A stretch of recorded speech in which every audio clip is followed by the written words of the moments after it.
Coba kawan-kawan, kita tunggu sedikit lagi, coba. Oke, bagaimana mungkin masuk akal kalian bermimpi dan bercita-cita Yesus janjikan surga kepada kalian, sementara dia sendiri nggak pernah janjikan surga kepada mamanya?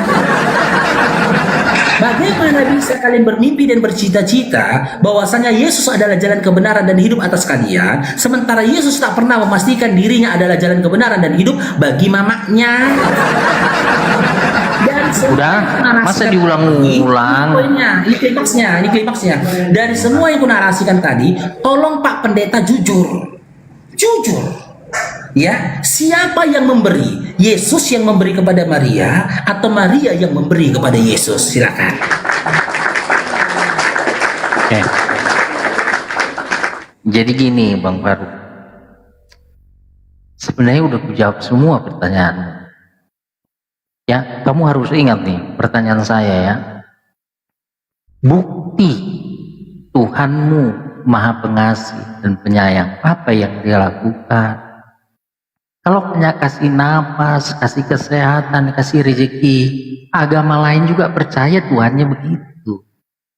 Jadi nggak ada satu hal yang kekhususannya gitu. Ya. Kedua, jalan yang lurus. Ternyata jalan yang lurus itu menyembah Allah. Hanya sebatas itu. Agama yang lain pun juga mengajarkan seperti itu. Apa tidak ada makna dari apa jalan yang lurus ini yang lebih dari itu? Ketika Tuhan Yesus mengatakan akulah jalan, itu Dia datang mengajarkan kebenaran dan memberikan teladan bagaimana kebenaran itu dipraktekkan. Jadi orang tidak perlu lagi untuk berpikir macam-macam. Dia lihat ajaran Tuhan Yesus, dia lihat teladan Tuhan Yesus, diikutin. Itu faktanya itu. Ya.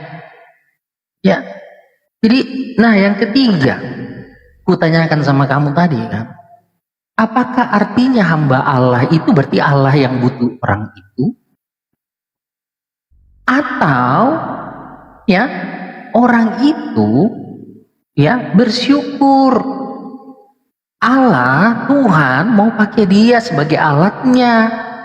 Gini loh, kamu bilang Maria itu berjasa memberikan rahimnya, ya Yesus itu butuh rahim Maria. Coba nambah lagi pertanyaan sama kamu lagi, Bang Faruk. Udah 4 pertanyaan kok belum jawab, saya nambah lagi pertanyaan sama kamu. Apakah Tuhanmu ya itu membutuhkan nabi-nabimu, ya kan, atau malaikat-malaikat yang ada di kitabmu untuk menyampaikan wahyunya? Jadi mulutnya nabi dibutuhkan oleh Tuhanmu, karena Tuhanmu nggak bisa datang sendiri ke dunia. Apakah itu? Sehingga mulutnya nabi itu, tubuhnya nabi itu, ya, keberadaan dirinya nabi itu dibutuhkan oleh Tuhanmu atau malaikat. Makanya ketika kau menjelaskan arti hamba Allah itu, sebenarnya pertanyaanmu tentang rahim Maria itu udah ketampar mukamu sendiri. Kamu membalikkan sesuatu logika yang sebenarnya sudah kamu tahu, yang harusnya kamu tinggal percaya dan menerima. Ya, saya kan sudah tunjukkan tadi ayatnya. Lukas 1 ayat 38, Maria mengatakan, sesungguhnya aku hamba Tuhan. Jadi kalau hamba Tuhan itu bukan berarti Tuhan yang butuh dia. Itu loh. Jadi kalau nabi itu hamba Allah, bukan berarti Allah itu butuh mulutnya, butuh dirinya, butuh tubuhnya. Kan kamu sendiri yang menjelaskan. Jadi muncullah pertanyaan saya yang berikutnya. Jadi 5 PR-mu sekarang, Bang Faruk. Jangan kau potong. Kau tadi ku gak potong walaupun berlebihan. Panjang sekali kau ngomong. Sekarang 5. Apakah Tuhanmu membutuhkan nabi, mulutnya nabi, untuk menyampaikan firman Tuhanmu kepada umatnya? Sehingga nabi itu ya berjasa, dibutuhkan mulutnya untuk menyampaikan wahyu Tuhan, karena Tuhan gak bisa datang sendiri. Apa seperti itu? Jawab itu, Bang. Dan Keenam, pertanyaan keenam jadinya numpuk nih, ya. Ya. Buktikanlah Tuhanmu itu ada. Kapan dan di mana dia menyatakan dirinya kepada umatnya? Kalau tidak pernah, berarti betapa butuhnya dia terhadap nabinya. Karena hanya dari nabi inilah, ya, wahyunya dapat didengar oleh umat. Itu loh Bang. Banyak sekali PR-mu. Gini loh Bang, jangan sampai karena ketidaksanggupanmu menjawab pertanyaan-pertanyaan ini, kamu larinya ke Bible, larinya ke Alkitab. Kau putar balik Maria yang berjasa kepada Tuhan. Padahal Maria mengatakan dia hamba Tuhan. Artinya, ya dia bersyukur. Ya, dia dipilih dari sekian banyak perempuan di dunia ini, di muka bumi. Dialah yang menjadi alat Tuhan, di mana Tuhan itu datang hadir untuk menembus dan menyelamatkan umatnya. Bang, banyak sekali PR-mu Bang. Gak enak saya, banyak sekali pertanyaan yang gak ku jawab Bang. Sibuk kau ngurusin Bible saya, padahal Bible saya itu sudah sangat jelas. Kalau mau jelaskan arti hamba Allah itu bukan berarti manusia yang dikatakan hamba Allah itu dibutuhkan oleh Allah, misalnya Nabi, ya. Berarti kan udah jelas ketika Maria itu adalah hamba Tuhan, bukan berarti Tuhan yang butuh dia, tapi dia bersyukur dipakai sebagai alat Tuhan. Kalau kamu pakai narasi seperti itu, Bang, coba kamu pikirkan dulu, apakah nabimu itu berjasa kepada Tuhanmu? Iya kan, yang mulutnya dipakai untuk menyampaikan wahyu Tuhan kepada umat. Sabar Bang, tenang Bang. Poinnya ini loh Bang. Poinnya ini loh, Abang harus renungkan baik-baik. Kalau ada di dalam kitabmu hamba Allah, ya kan, nabi seorang hamba Allah misalnya, mulutnya, dirinya, tubuhnya, tangannya, apakah berarti Allah butuh dia? Mulutnya, tangannya, dirinya, atau sebenarnya dia sebagai hamba Allah, dia bersyukur dikaruniai kesempatan untuk melayani Tuhannya, ya, untuk melakukan, ya, tugas-tugas yang dipercayakan Tuhannya kepadanya. Kalau kau menarasikan yang lain, ya, ternyata artinya hamba Allah berarti si manusia yang katanya hamba Allah ini Tuhan yang butuh dia, ya, bukan dia yang bersyukur dipakai sebagai alat Tuhan, ya baru kau bisa menang lawan saya. Jelas Maria itu hamba Tuhan, bukan Tuhan yang butuh dia. Makanya kau jawablah dengan tegas. Ada 6 sekarang PR-mu Bang, kau catat nggak? Kau catat nggak Bang? PR-mu ada 6 loh sekarang, kau catat nggak? Jangan karena abang nggak bisa jawab pertanyaan ini, abang lari ke Bible. Jadinya tambah numpuk, nanti jadi 7, nanti jadi 8, 9, 10 Bang. Ayo loh Bang, jawablah, silakan. Jangan sampai lupa catat loh. Silakan. Jangan dipotong ya, bisa tolong jangan dipotong. Enggak, aku potong, aku tunggu pun, walau tak pasti udah berapa putaran ini, malah nambah PR. Dia bilang diam aja. Kalau nggak usah ngomong kita dibikin ya. Nah, tolong mati dia rokok saya mulutnya coba. Pak Pendeta, kau tadi katakan gitu loh. Kalau berdasarkan apa narasi yang kau sampaikan di Parok tentang jalan yang lurus itu dalam surah Maryam 36. Jalan yang lurus itu adalah konsep, bukan jalan yang sesungguhnya atau jalan seperti yang diinjak-injak itu. Ketika kau menggambarkan Yesus itu adalah jalan, kan gitu. Dalam surah Maryam 36 jelas dikatakan, ya kan? Jadikanlah Allah sebagai Tuhanmu dan juga sesembahanmu. Itulah jalan yang lurus. Terus kau bilang kalau cuma berdasarkan narasi itu Faro, semua agama juga menyembah pada Allah. Mana datanya Kristen menyembah kepada Allah? Roma 14 nomor 9, kalian jadikan Yesus Tuhan. Di mana ketuhanan Yesus itu adalah hasil keputusan dan juga pendapat dari Paulus. Kalian nyembah kepada Yesus, bukan nyembah kepada Allah. Sementara surah Maryam 36, jalan yang lurus itu jadikan Allah sebagai Tuhan dan juga sesembahanmu. Jangan cuma congor Pak Pendeta. Kasih data lah. Di mana gitu loh datanya. Kristen itu menyembah kepada Allah. Nah, terus yang berikutnya kau berikan tadi narasi kan. Apa? Framingan. Kalau memang seperti itu Paruk, berarti Tuhan membutuhkan nabi. Ketika dia mengutus nabi untuk menyampaikan serisalahnya. Aku udah kasih data ini gitu loh. Surah Fatir ayat 15 tadi. Ulangin lagi datanya. Nih, ulangin lagi datanya. Nih. Wahai manusia, kamulah yang memerlukan Allah. Seluruh para nabi dan rasul itu dari golongan manusia.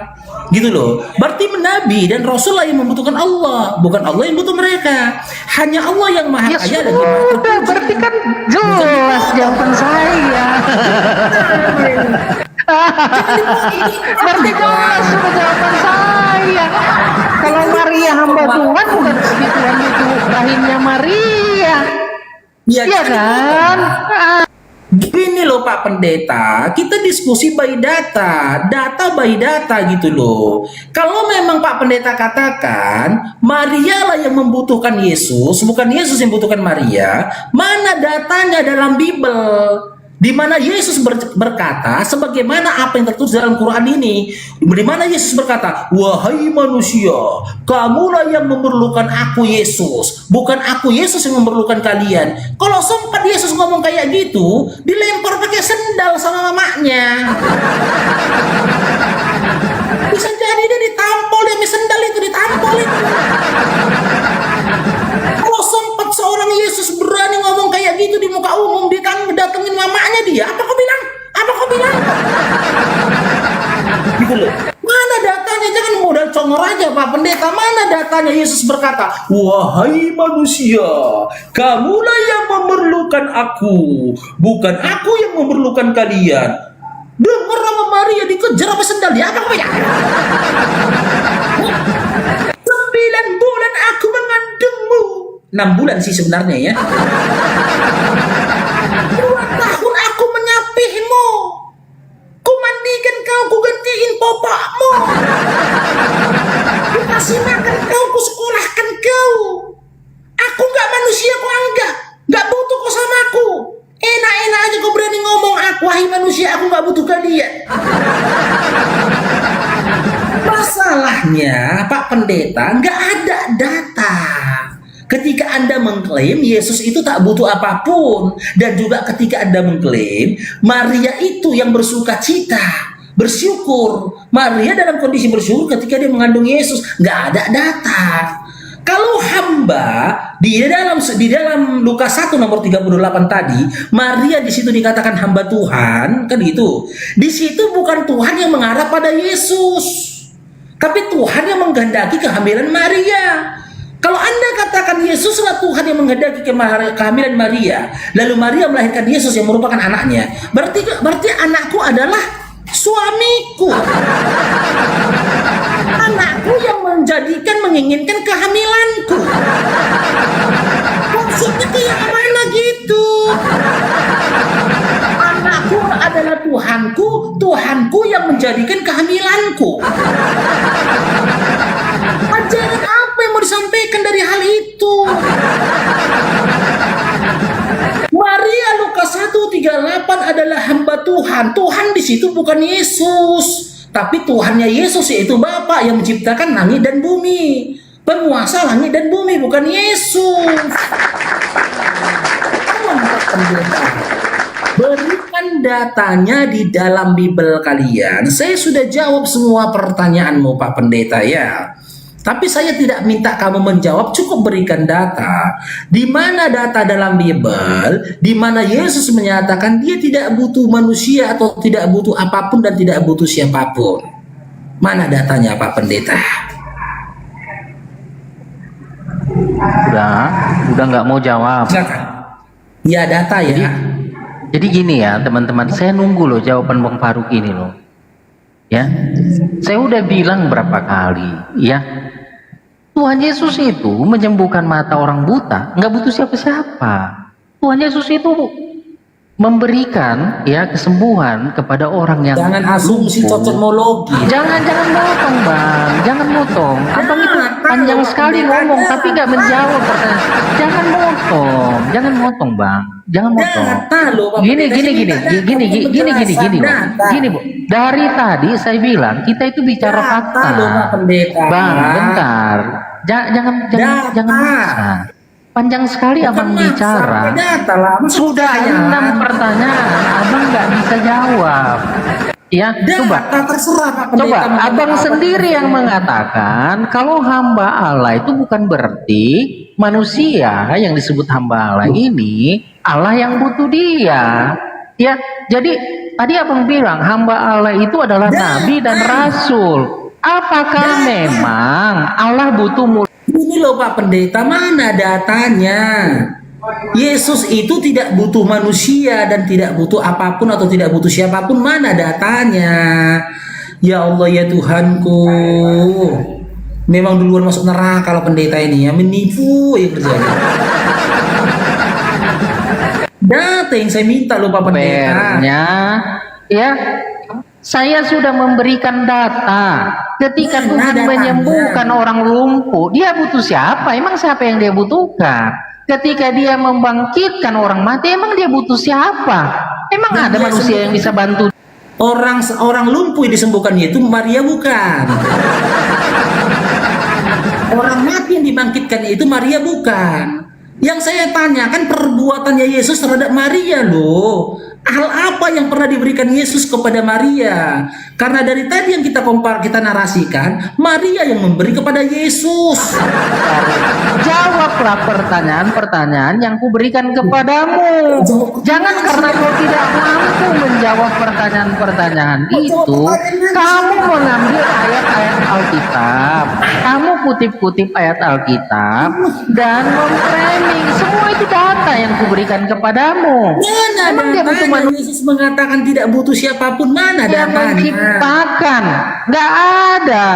Ya, maka semuanya jadi. Yohanes 1 ayat 3. Karena dia lah. Lari kemana-mana dia. Aduh, lari ke Yohanes dia. 1 nomor 3, Yohanes 1 nomor 1, semua kena. Aku cuma minta data loh, di mana Yesus menyatakan dia tidak butuh apapun, kena semua. Yohanes diseret. Lukas kena seret. Ya kan? Matius kena seret. Markus kena seret, semua keseret sama Pak Pendeta. Tapi dari semua yang diseret sama Pak Pendeta, satu pun dari mereka tidak bisa dijadikan sebagai jawaban atas data yang kuminta gitu loh. Nah, tetapi dia bersyukur dia bisa menyerahkan rahimnya untuk menjadi jalan alatnya Tuhan untuk menyatakan Mana kuasa. datanya Maria bersyukur Pak Pendeta? Ngarang aja pendeta ini loh.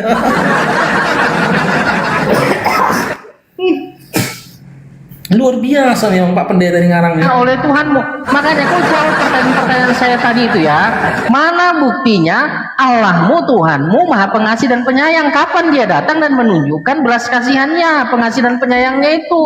Kamu jawab itu bang. Jalan yang lurus. Tadi kau bilang konsep. Ternyata itu hanya konsep. Makanya kamu tidak bisa menunjukkan. Kalau kami berbicara, Tuhan itu bilang, akulah jalan. Dia datang mengajarkan kebenaran. Dia memberikan teladan. Tuhan yang dia katakan Tuhannya jalan kan, akulah jalan. Keinjak-injak dong Tuhannya. Kemana ya Pak Pendeta ini? Masa menyembah pada sosok yang diinjak-injak? Ampun, ternyata hanya konsep. Abang Faruk, are you okay? Ya, hanya konsep. Jalan yang lurus itu bang. Kamu coba mikir lagi lah bang. Coba kamu periksa lagi. Ya, jawablah pertanyaan saya itu. Mana buktinya? Jalan yang lurus itu siapa? Siapa yang mengajar dan memberikan teladan? Apa pengajarannya? Bagaimana teladannya? Ya kan? Kenapa ya hamba Allah berarti bukan Allah yang butuh hambanya, bukan Allah yang butuh nabi dan rasul, ya kan? Kenapa itu kok nggak jawab loh bang? Jangan kau bilang nanti mulutnya Nabi itu dibutuhkan oleh Allah, karena Allah itu tidak bisa datang ke dunia, makanya dia butuh manusia yang diangkat jadi nabinya. Makanya pertanyaan berikutnya sama kamu Bang, dari tadi kau jawab, apakah Tuhanmu itu nggak bisa datang ke dunia, mengatakan sendiri, mau menyampaikan sendiri wahyunya kepada umatnya, gitu loh. Banyak sekali PR-mu Bang, nambah tuh. Apakah? Ya saya tanggapin ya, dengar nih, saya pun mau sholat duhur ini, saya tanggapin ya. Ya, bukan Tuhan yang tidak mampu turun ke dunia untuk menyampaikan langsung sunnahnya atau sunnatullah itu, tidak. Tapi alam semesta dan manusia itu sendiri pun yang tidak mampu untuk menerimanya, gitu loh. Tidak mampu. Bahkan di dalam kitabmu saja pun sebenarnya ketika Musa ingin bertemu kepada Tuhan, terhantam Musa. Dan Yesus juga mengatakan dalam Yohanes 5:37, kayak mana ini kan? Coba lah. Mana dia mau dijawab tapi nyerocos saja. Takut kali pendeta. Nyerocos saja, diamlah dulu Pak Pendeta. Menyatakan dirinya kepada umatnya. Mau wahyu. Dia ditanyain nggak jawab. Bertanya mau dijawab dia nggak mau. Nengok-nengoknya. Apa sih maunya Pak Pendeta ini? Heran aku nengoknya Bang. Kita yang puasa dia yang kelaparan. Karena dalam Yohanes 5:37 pun Yesus berkata demikian. Tuhan itu tidak terlihat, suaranya tidak terdengar. Begitu juga di dalam Al-Quran, dalam surah Asy-Syura, gitu loh. Tiada manusia yang bisa melihat Allah kecuali melalui tabir. Tak mampu manusia itu melihat Allah. Maka Allah menunjukkan kekuasaan dan juga keagungannya dengan dia mengutus para nabi dan rasul. Bukan berarti dia butuh nabi dan rasul. Kan saya sudah berikan surah Fatir tadi ayat 15, di mana Allah menyatakan dia, hai manusia, kalian yang butuh kepada Allah. Karena Allah tak butuh kalian, karena sesungguhnya dia maha kaya. Kan gitu. Kalaulah memang Yesus punya sifat demikian, di mana tertulis? Janganlah pula mimpi, cita-cita dan angan-angan mau kau sampaikan Pak Pendeta. Loh, di mana datanya Yesus mengklaim dia tidak butuh apapun? Kalau dia Yesus tidak butuh apapun, ya kan? Andai kan dia berani berkata begitu, mungkin ditampol di sama mamanya. Mamanya kan berkata, aku yang melahirkan kau, aku yang nyusuin kau, aku yang besarkan kau. Kau bilang pula kau nggak butuh manusia. Yang kedua, Matius 11:25 adalah bukti Yesus butuh apapun. Kenapa gitu Faruk? Dia menunjukkan syukurnya atas perbuatan Tuhan atas diri dia. Ini syukurnya Yesus. Makanya saya bilang kehancuran kekristenan itu sehingga tidak bisa lagi dipercayai sebuah kepercayaan yang datang dari langit, karena seringkali mereka menarasikan sesuatu yang tidak masuk akal, terkesan lawak-lawak. Bibelnya aja pun dibantah sama dia, bibelnya dibantah. Coba. Ini buktinya Yesus itu butuh kekuasaan lain yang melebihi dari dirinya. Nih, dia mau mengucap syukur loh Pak Pendeta. Kan gitu, kenapa Yesus bisa mengucap syukur kepada Bapa? Karena Bapa telah melakukan sesuatu terhadap hidupnya. Makanya dia mengucap syukur atau berterima kasih. Aku bersyukur atau berterima kasih kepadamu Bapa, Tuhan langit dan bumi. Berarti dia butuh kan? Gitu loh. Dia butuh sesuatu selain daripada dirinya kan? Gitu loh. Berarti dia bukan Tuhan. Kalau Pak Pendeta tak mau tunjukkan data ini saja sudah menampol Bapak Pendeta gitu loh. Tunjukkan datanya di mana Yesus menyatakan dirinya tidak butuh apapun dan tidak butuh siapapun, nggak akan ada datanya. Coba lah nyerocos saja. Kamu diskusi kayak gini. Pak Pendeta, gantian lah kita ngomong, nggak capek. Makanya saya bilang teman-teman ya, kehancuran Kristen itu ya karena apa? Ya, karena mereka demi memenangkan doktrinnya, memenangkan dogmanya, mimpi dan cita-citanya, Bibelnya dibantahnya, Bang. Dibantahnya bulat-bulat Bibelnya. Sesuatu yang literally tertulis dalam Bibelnya dibantahnya. sesuatu yang tidak tertulis dalam Bibelnya diimaninya. Itulah makanya saya bilang akan muncul pendusta baru. Mereka inilah orang yang telah dinubuatkan oleh Yesus, penyesat yang dinubuatkan oleh Yesus. Mereka berkata tentang Yesus, memakai nama Yesus, Lukas 21. Itulah si penyesat baru dia kabur. Mereka si penyesat yang dinubuatkan oleh Yesus. Dan yang kabur. Dan tadi dia itu mau kabur, cuman malu dia, makanya ditimpalnya. Ada pula diskusi nggak mau gantiin ngomong. Ya aja, kalau aku nggak mau, aku putuskan bang, nggak mau. Dia mau bawa aku ke diskusi dengan materi apapun, aku siap. Gitu loh. Karena apa? Aku diskusi nggak modal nekat. Aku modal data, aku modal pengetahuan. Gitu loh. Pengetahuan Bibelku itu bukan karena aku nonton debat, enggak. Aku pelaku Bibel, aku baca Bibel karena aku Kristen.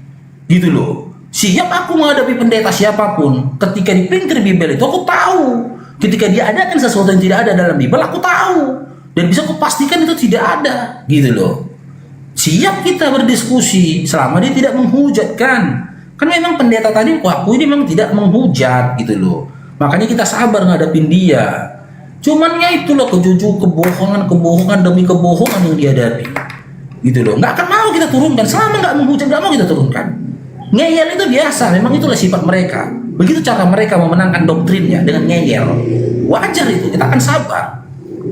Jangan berpikir ya apologi Islam itu akan kemasukan ketika kami dapati kalian itu tidak orang yang ngeyel. Enggak, kami sabar. Karena kami tahu kalau kami hadapi adalah orang-orang yang ngeyel gitu loh. Selama kau nggak menghujat, mau lari kemana pun tema diskusimu, materi diskusimu, kita masuk kita bisa ikut, kita turun masuk, mengarah ke sana, masuk gitu loh. Diputar ke kanan ke kiri, dibolak-balikkan pun isi Bibel, masuk kita. Karena apa? Sudah fakih kita dengan Bibel itu, bacaan kita itu dulu bang. Oke. Sampai di sini dulu teman-teman ya. Di sini pun mau sholat duhur teman-teman ya. Saya iklan dulu teman-teman ya, karena tadi diskusi belum sempat iklan. Bagi teman-teman yang mau membantu perjuangan Bang Farouk ini ya, untuk di Pondok Tapis Bang Farouk, sahur dan berbukanya anak-anak pondok yang mu'alaf di Pondok Tapis Bang Farouk, untuk sahur dan berbukanya mereka di bulan Ramadan ini nanti ya, Bang Farouk menawarkan parfum kepada kalian teman-teman.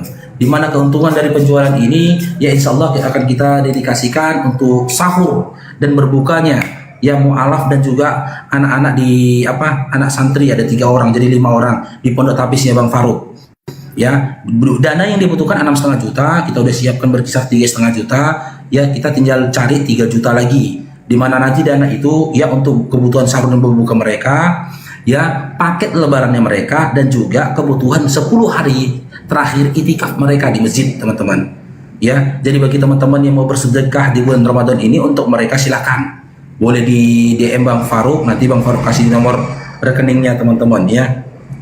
Karena amalan terbaik selain baca Quran di bulan Ramadan itu juga bersedekah di bulan Ramadan, Iwan Villa ya. Karena mu'alaf yang tinggal di tempat kita itu teman-teman adalah mu'alaf yang diusir dari rumahnya ya. Inilah satu-satu pertolongan Allah pada mereka. Seandainya gak ada pondok itu tadi menampung mereka akan terlontang-lantung.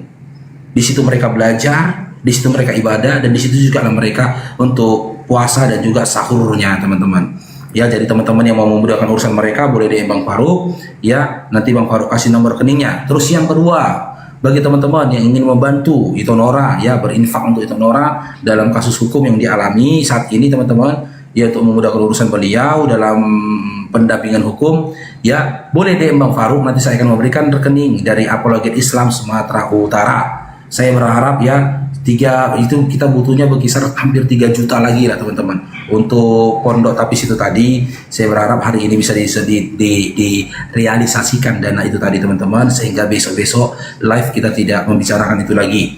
Dan di sini pun ya, sampai saya tidak meminta materi kepada kalian ataupun tidak minta donasi sama kalian.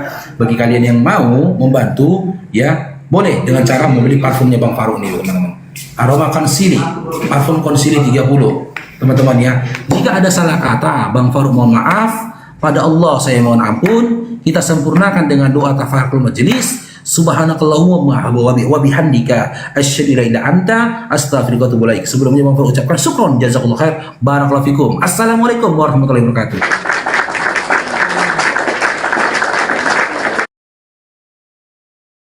Ini langsung dipotong, langsung lanjut Iya, oke. Di Quran surat Al-Qadar ini mau Ramadan ini. Inna anzalnahu fi lailatul qadr.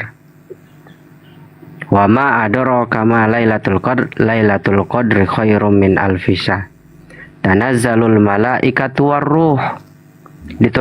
Diturunkan pertama kali diturunkan Al-Qur'an itu pada malam Ramadan, Lailatul Qadr. Banyak ini ar-ruh di situ, malaikat Jibril. Banyak kalau tentang pewahyuan.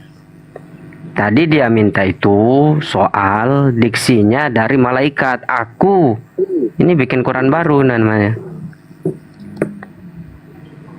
Oke, ya, mau dilanjutin nggak itu pertanyaan itu atau mau ke soalan lain? Itu kan pertanyaan yang udah lewat. Saya tangkap tadi dia. Itu kehadiran Jibril yang dipertanyakan dia karena saya lihat temanku itu menarasikan hukum. Gimana? Bukan, kamu ini baru sengotos pula. Dia mengatakan mana perkataan Jibril, yang aku Jibril sama dengan kitabmu. Kalau aku Jibril bukan firman Tuhan, firman malaikat. Kamu paham tidak tuh? Betul, ya itu betul. Pasti kalau Jibril yang ngomong pasti firman Jibril, padahal bukan ada kan, semua kan firman Allah. Betul, abang betul. Saya nggak dukung dia. Lanjut terus. Nah itu udah selesai. Kalau Allah menginformasikan bahwa yang menurunkan ada gitu loh. Gimana sih Tapi kau? nggak ada. Tapi kan nggak ada dalil. Ada berkali-kali dibaca. Kau dengarkan orang ngomong. Bukan. Yang banyak cocok. Nah, Jibril kan nggak ada yang nyuruh dia ke bumi kan? Lu ketawa. Baca Lukas 1:26. Anzalnahu itu aku menurunkan. Beda. Baca Kamu kemudian Al-Quran. Lukas 1:26. Kitabmu itu bukan firman Tuhan. Kau dengar? Makasih.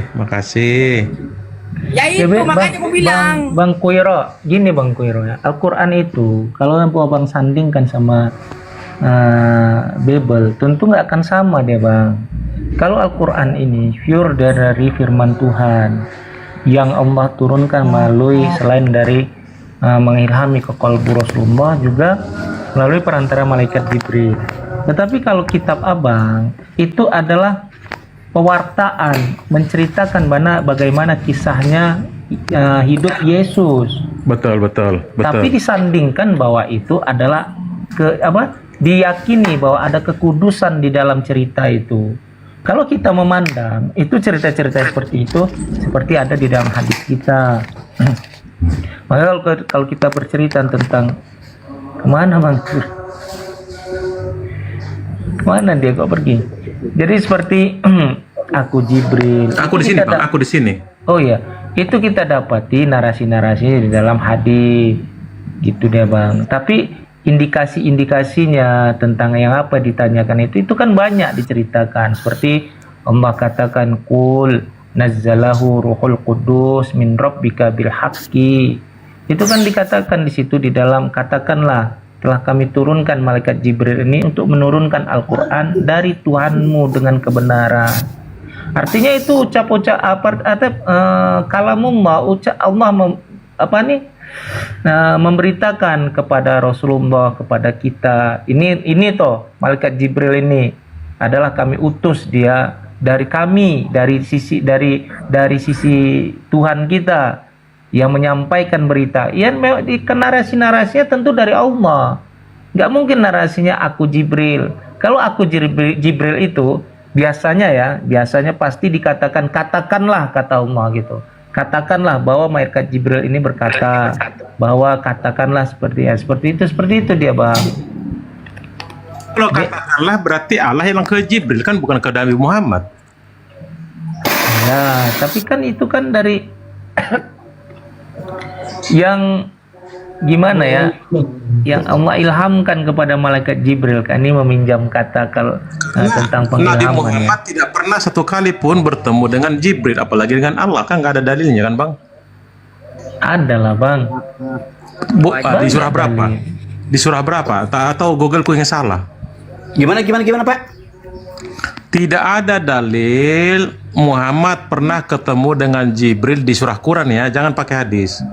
Atau apalagi dengan Allah nggak pernah Nah ini ketemu. yang lucu gitu loh. Anda ini menghalangi orang untuk sesuatu yang justru itu milik kami. Pak Angon, kamu boleh jelas, tapi tolong jangan pakai sendal kaki Pak Angon ya. Ini kaki saya loh Pak. Tapi Pak kan Angon ini boleh kan duduk dengan saya Quran gini. bang. Contoh ya. Saya contohnya, Pak Angon boleh duduk dengan saya, tapi jangan boleh tangan Pak Angon ya. Ini Anda apa-apaan sih membatasi orang?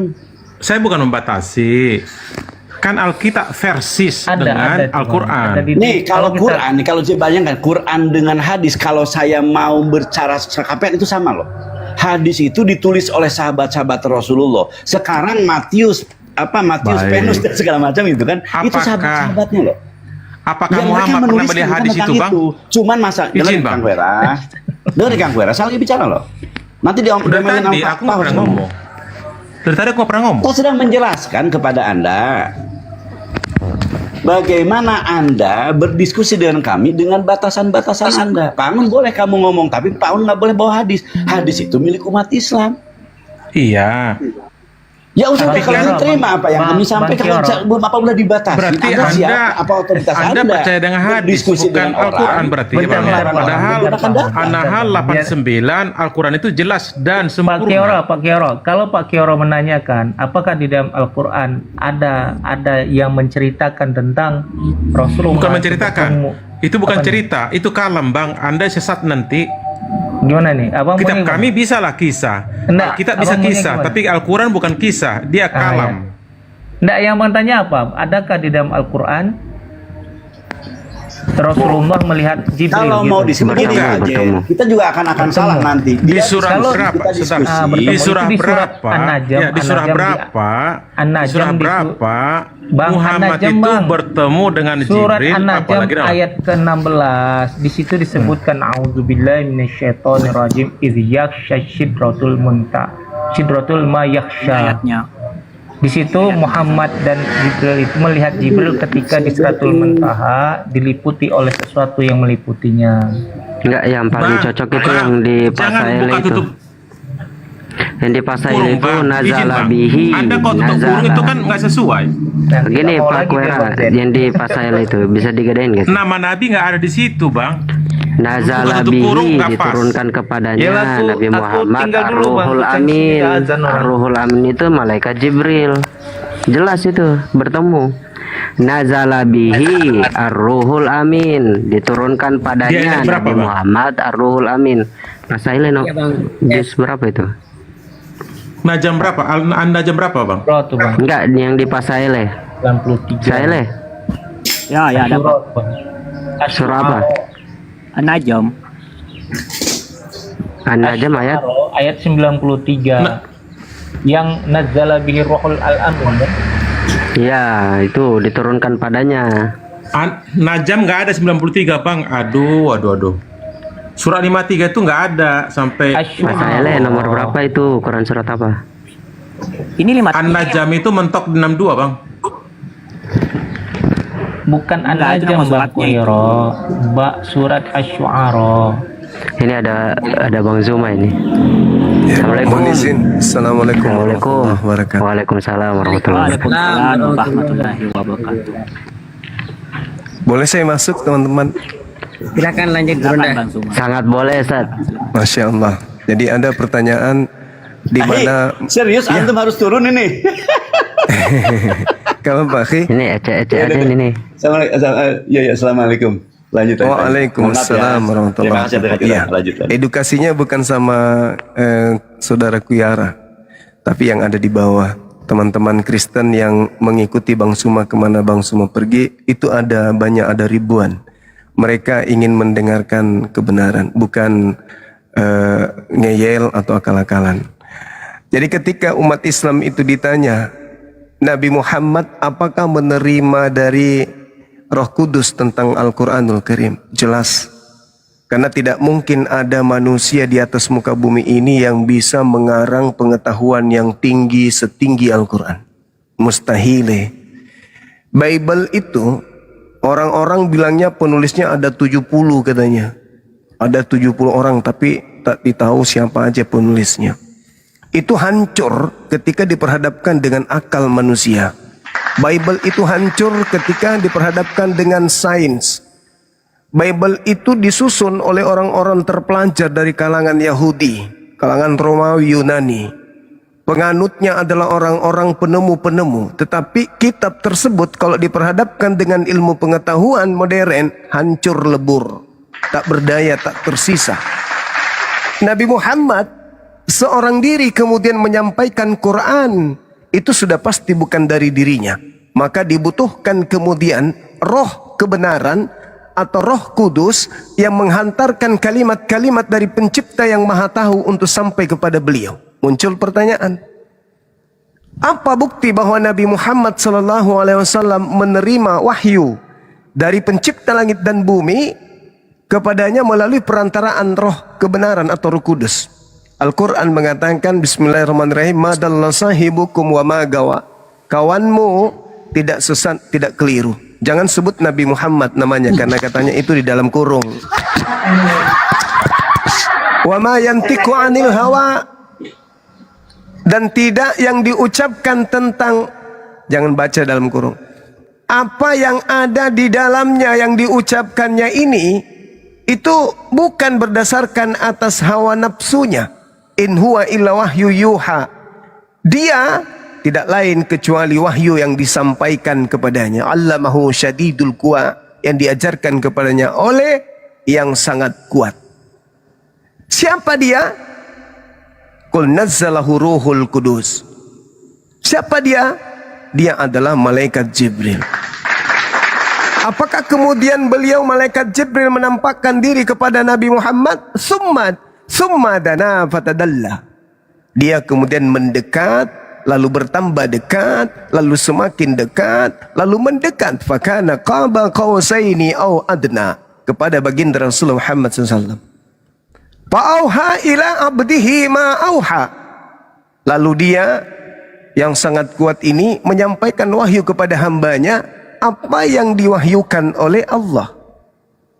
Lalu kemudian maka zabal fuadu ma ra'a.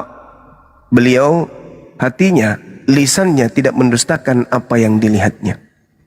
Nah, jadi ini di sini tidak ada nama Nabi Muhammad, tidak ada juga nama Jibril. Lalu bagaimana kita bisa paham? Nah, itulah dikatakan bahwa Al-Quran itu hanya untuk orang yang berakal. Al-Quran hanya untuk orang yang berakal. Di sini nggak ada nama Nabi Muhammad, Bang. Harus ada nama Nabi Muhammad. Itu mah anak TK.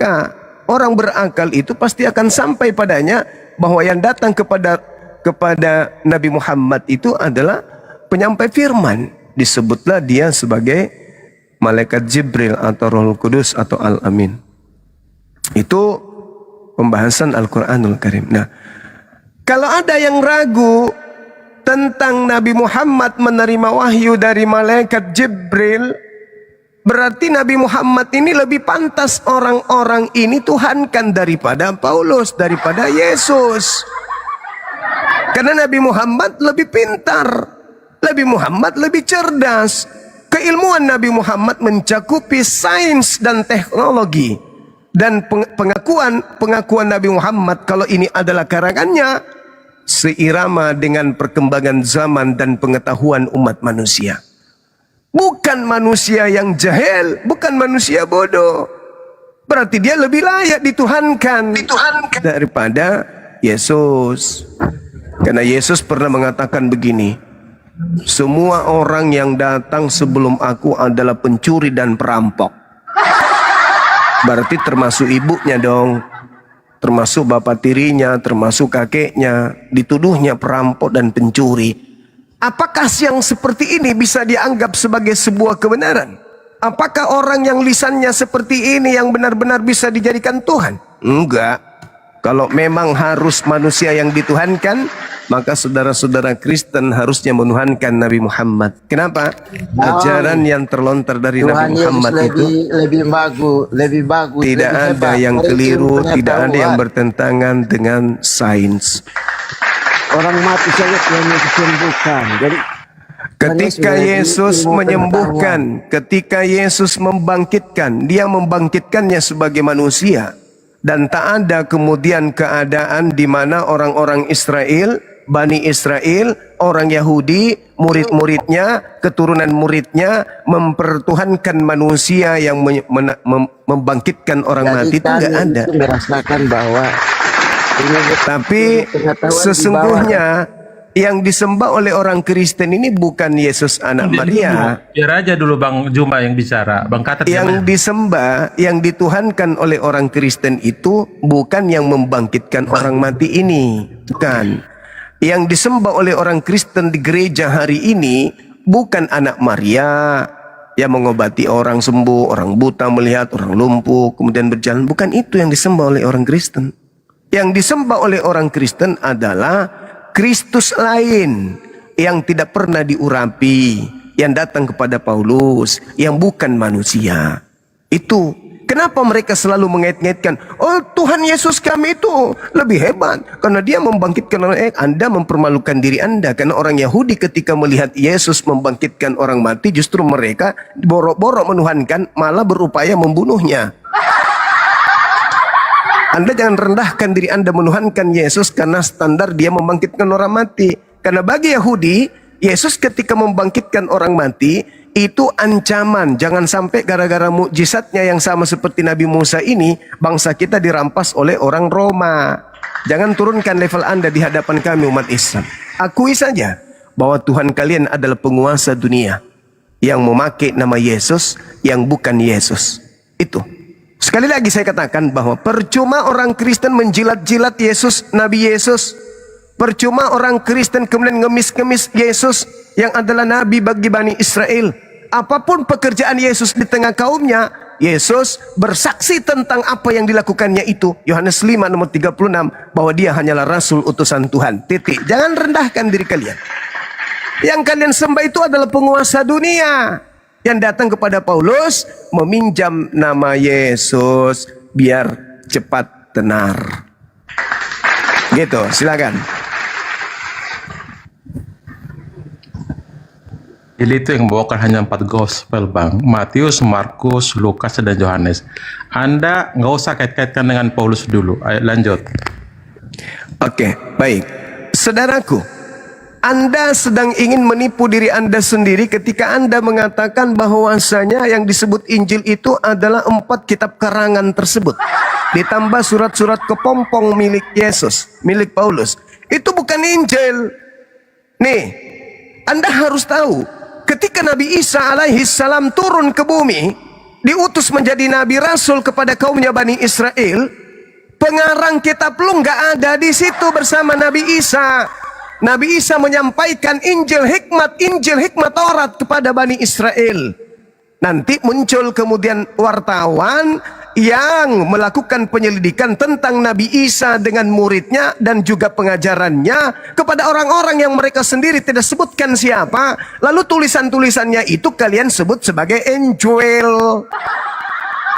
Mau bukti? Kita kasih bukti. Kita lihat di dalam Yohanes 1 nomor 43. Pada keesokan harinya, ini menurut wartawan ya, yang bukan murid Yesus, karena buku Yohanes ini bukan catatan anak Zebedeus. Keesokan harinya Yesus memutuskan untuk berangkat ke Galilea. Ketika dia berjalan ke Galilea, dia bertemu dengan seorang muridnya bernama Filipus. Lalu Yesus mengajak Filipus dengan berkata, ikutilah aku wahai Filipus. Berjalanlah mereka berdua ketepak. Apa yang dilakukan setelah sampai di Galilea? Mereka memberitakan Injil Allah. Subhanallah. Tidak memberitakan Injil Lukas, Injil Markus, Injil Matius, Injil Yohanes, surah Paulus. Enggak. Tolong punya nalar. Tapi bagaimana mau punya nalar? Pengikut Paulus. Markus 1:14, pengarang Markus, wartawan Markus melihat Apa yang dilihat kemudian? Dia menyaksikan bagaimana Yesus berdasarkan kesaksian orang-orang yang ada sebagai tempat mereka mencari informasi. Diceritakan di Galilea, Yesus dan juga Filipus memberitakan Injil Allah. Titik. Selepas Yesus pergi, tentu ilmunya sudah berpindah ke muridnya. Siapa nama muridnya? Filipus. Maka di dalam catatan Lukas, ketika beliau melakukan penelitian tentang peristiwa, baca Lukas 1 nomor 1. Jadi Lukas ini melakukan penyelidikan terhadap peristiwa. Lukas, sabar. Klunya dari 2, bukan dari 1. Lanjut. Iya, Lukas 1. Jadi kemudian Lukas 1. Saya belum menyebut ayat dan nomor. Saya cuma bilang klunya. Dia menerima ilmu, Bang. Lukas 1 itu hasil penyelidikan yang disusun Lukas. Buku keduanya yaitu Kisah Para Apostolos atau Kisah Para Pewarta. Kemudian di data nomor 35 dari Kisah Para Rasul 8, Kisah Para Pewarta 8 itu dikatakan begini. Maka mulailah Filipus berbicara dan bertolak dari nas. Apa nas itu? Sesuatu yang sudah tertulis. Apa itu? Dia, Filipus, memberitakan Injil Yesus kepada orang-orang yang ada di situ. Jadi runutannya, Yesus memanggil Filipus. Filipus dan Yesus di Galilea memberitakan Injil Allah. Selepas Yesus, murid yang bernama Filipus memberitakan Injil Yesus. Yang Injil yang datang kepada Yesus. Yang Lukas, Markus, Matius, Filipi dan seterusnya itu bukan Injil. Harus dicatat itu, saudara. Kuaikan. Sorry, namamu berat kali. Jadi seperti itu adanya, bahwasanya Injil itu bukan yang diajarkan oleh orang-orang Kristen hari ini. Maka bukan Nabi Isa, bukan Yesus yang kalian sembah. Yang kalian sembah itu makhluk gaib, makhluk roh. Demikian. Baik. Jadi Yesus bukan bawa buku ya, atau tulisan ya. Justru setelah dia terangkat ke surga, sekian tahun baru muncullah yang 4 ini menuliskan kisah itu. Jadi yang ditulis itu bukan gedebuk dari surga, enggak. Artinya itu dibuat kisah itu demikian. Betul Anda bilang di Lukas 1, tapi harus ayat 2 dulu. Karena di situ dia menyelidiki berdasarkan hasil saksi mata loh, sama pewarta firman. Itulah dikumpul entah berapa banyak ini kan, itu kan historia, karena manuskripnya hampir 50.000 ya, manuskrip dari perjanjian baru itu. Kenapa saya sampaikan ke Anda tadi, jangan kaitkan dengan Paulus dulu, karena kisah tentang Yesus itu ada 4 gospel. Kalau Paulus itu orang yang bertobat, ujuk-ujuk dia masuk jadi pemberita Yesus 28 tahun setelah Yesus itu terangkat ke surga ya. Demikian Bang, lanjut. Ya. Di data nomor 1-nya Theophilus yang mulia, banyak orang berusaha menyusun suatu berita tentang peristiwa yang terjadi di antara kita. Seperti yang disampaikan kepada kita oleh mereka yang dari semula adalah saksi mata dan pelayan firman. Karena itu, setelah aku menyelidiki segala peristiwa itu dengan seksama dari asal mulanya, aku mengambil sebuah keputusan untuk membukukannya dengan teratur untukmu Theophilus, bukan untuk seluruh manusia. Supaya engkau dapat mengetahui bahwa segala sesuatu yang dikerjakan, yang diajarkan kepadamu itu sungguh benar. Kepada siapa? Kepada Theophilus. Saudara harus menyadari bahwa apa yang dilakukan oleh Lukas ini melakukan penyelidikan itu sama seperti mahasiswa yang sedang nyusun skripsi. Seakurat apapun skripsi itu, skripsi mahasiswa atau tesis S2 itu tidak bisa dijadikan sebagai firman Tuhan. Karena dia hanya hasil penyelidikan, bukan wahyu. Jadi Lukas, kitab Lukas dan juga Kisah Para Rasul itu terbukti adalah hasil karya penyelidikan, bukan wahyu dari Tuhan. Dan itu dipersembahkan untuk seorang kaisar bernama Theophilus, bukan untuk jadi jalan kebenaran bagi seluruh dunia. Kembali kepada apa yang saya jelaskan di awal, bahwa jelas Nabi Muhammad sallallahu alaihi wasallam datang padanya Al-Qur'anul Karim mengajarkan sebuah kebenaran dan tak ada yang bisa meragukan kebenaran itu selain mereka yang tak berakal. Untuk itulah kemudian ketika saudara jangan panas dulu. Jangan panas dulu, jangan panas dulu, jangan panas dulu, jangan panas dulu. Ya, jangan panas. Yang Anda harus pikirkan kenapa Yesus mengatakan semua manusia yang datang sebelum aku adalah pencuri dan perampok. Berarti dia dilahirkan dari seorang wanita pencuri, perampok. Nah, jadi kembali kepada materi, Nabi Muhammad sallallahu alaihi wasallam itu bukanlah seorang pengarang. Karena kalau dia pengarang, maka Al-Quran posisinya tidak jauh beda dengan nasibnya Bible yang akan selalu diperbaiki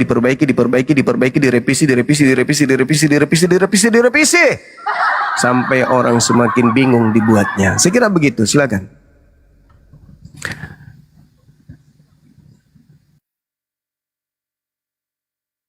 Silakan Gairah.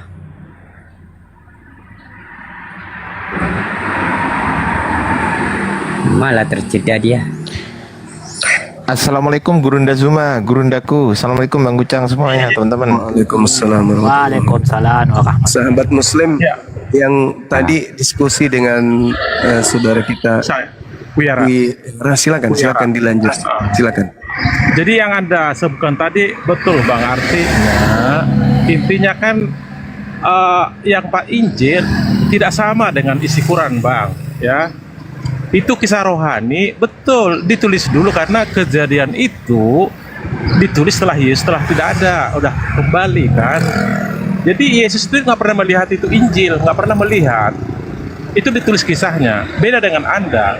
Di situ Nabi menerima wahyu dipanggil jadi sabit, tulis, diklarifikasi, oke betul. Sampai beberapa banyak kan gitu 23 tahun. Bedakan, jangan sama, itu tidak sama Bang. Kami akuin memang beda dengan punya Anda. Demikian. Anda keliru. Yesus posisinya dengan Nabi Muhammad itu sama. Yesus menerima firman juga. Nabi Muhammad menerima firman juga. Bedanya, Yesus itu hanya untuk kelompok kecil. Nabi Muhammad untuk seluruh umat manusia. Yesus menerima ajaran untuk sementara doang. Siap Bang, gini, Anda jangan samakan dengan Nabi Isa Bang.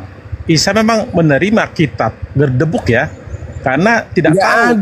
Nggak ada Isa menerima kitab, nggak ada. Ketika Nggak ada. dia, Bang izin, masih kecil di gendongan, dia kan menerima kitab dari Allah itu. Oh salah ente, salah. Ini Abdullah atani alkitab. Kitab di situ maksudnya ketetapan. Oh ya sorry. Pokoknya kita diskusi, aku kurang paham. Anda sebagai yang lebih senior ya menjelaskan supaya saya nggak salah tafsir. Jadi dia dia Nabi Isa adalah hamba Allah yang menerima ketetapan-ketetapan dan ditetapkan menjadi nabi bagi kaumnya Bani Israel. Sebenarnya Yesus yang ada di Bible itu Nabi Isa yang kalian ceritakan itu, tapi dengan nama yang berbeda dan tak ada hubungan dengan Nabi Isa. Makanya orang Yahudi tidak percaya kepada buku-buku kalian. Karena kenapa Nabi Isa ketika datang kepada kaumnya memang tidak membawa buku.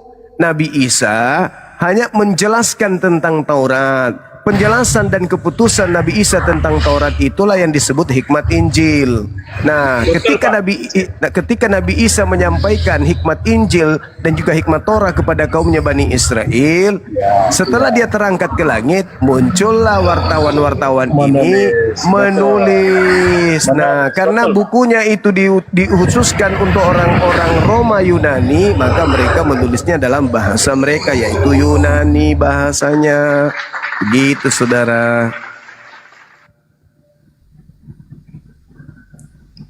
Jadi cuma satu tokoh yang datang di tengah kaumnya Bani Israel.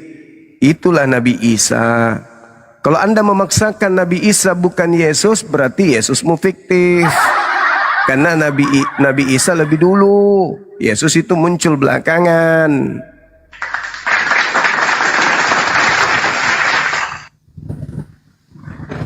Bukan mic-nya Kaira, bukan Kaira.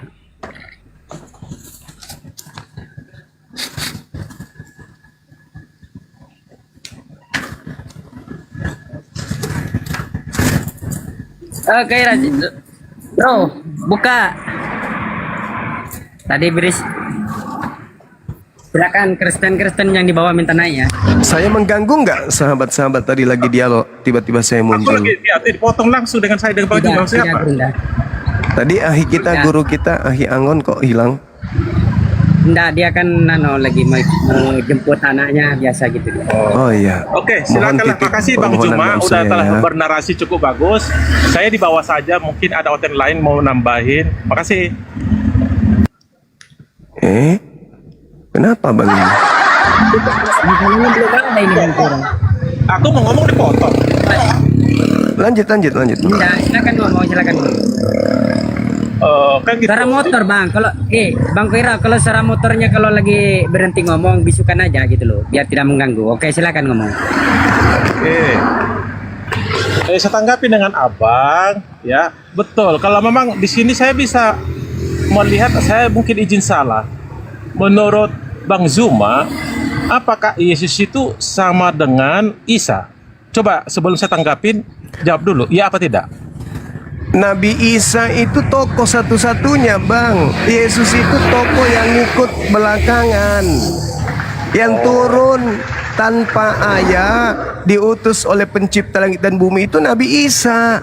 Setelah Nabi Isa ini kemudian tak ada, barulah muncul Yesus. Baik. Tapi saya telah mengikuti dan berapa kali, 4 kali live dengan Bang Aldo. Dia telah menerjemahkan bahasa Ibu Yesus Nazaret ya, dari Aramaik ya. Jelas di situ Yosua itu tersalib Bang, disalib, nggak ada kata Nabi. Mohon dijelaskan. Al-Quran memang mengatakan ada yang diserupakan. Nggak ada kata Nabi Allah bahasa Ibu Yesus ya, nggak ada bahasa Allah. Tuhan kalian itu Elohim yang ada. Lanjut. Nabi Isa itu memang datang kepada kaumnya. Setelah kaumnya melakukan makar, ada penyaliban. Kenapa ada penyaliban? Karena itu bentuk penyerupaan Tuhan kepada Nabi Isa untuk pembangkang. Anda baca sendiri deh kitab saudara. Apa yang menjadi poin-poin di dalam penyaliban itu adalah sebelum penyaliban apa yang terjadi? Tuan rumah, ahli Torah, orang Farisi, imam kepala, mahkamah agama sekalipun mereka melakukan tipu daya, kesaksian palsu. Apa enggak berpikir ke situ? Berarti Al-Quran ketika mengatakan mereka membuat makar, wa makaru makarallah, wallahu khairul makirin. Ketika mereka bersikukuh untuk menyalib Nabi Isa alaihissalam dengan tipu daya, dengan tipu muslihat, kesaksian palsu, Allah menyelamatkan beliau. Apa enggak malu kalian menyembah hasil tipu daya, menyembah hasil kesaksian palsu, menyembah dari hasil upaya iblis merasuki Yudas? Enggak malu rupanya. Oh, Tuhanku ada, Roma 14:9, untuk itulah Yesus mati. Berarti untuk itulah orang-orang Yahudi bikin kepalsuan saksi palsu. Untuk itulah mereka membuat tipu muslihan. Untuk itulah iblis merasuki Yudas agar Yesus mati, agar dibangkitkan untuk menjadi Tuhan bagi orang Kristen. Kalian nggak malu digituin? Kalian nggak malu? Oh, ternyata Tuhan Anda itu berasal dari hasil tipu daya.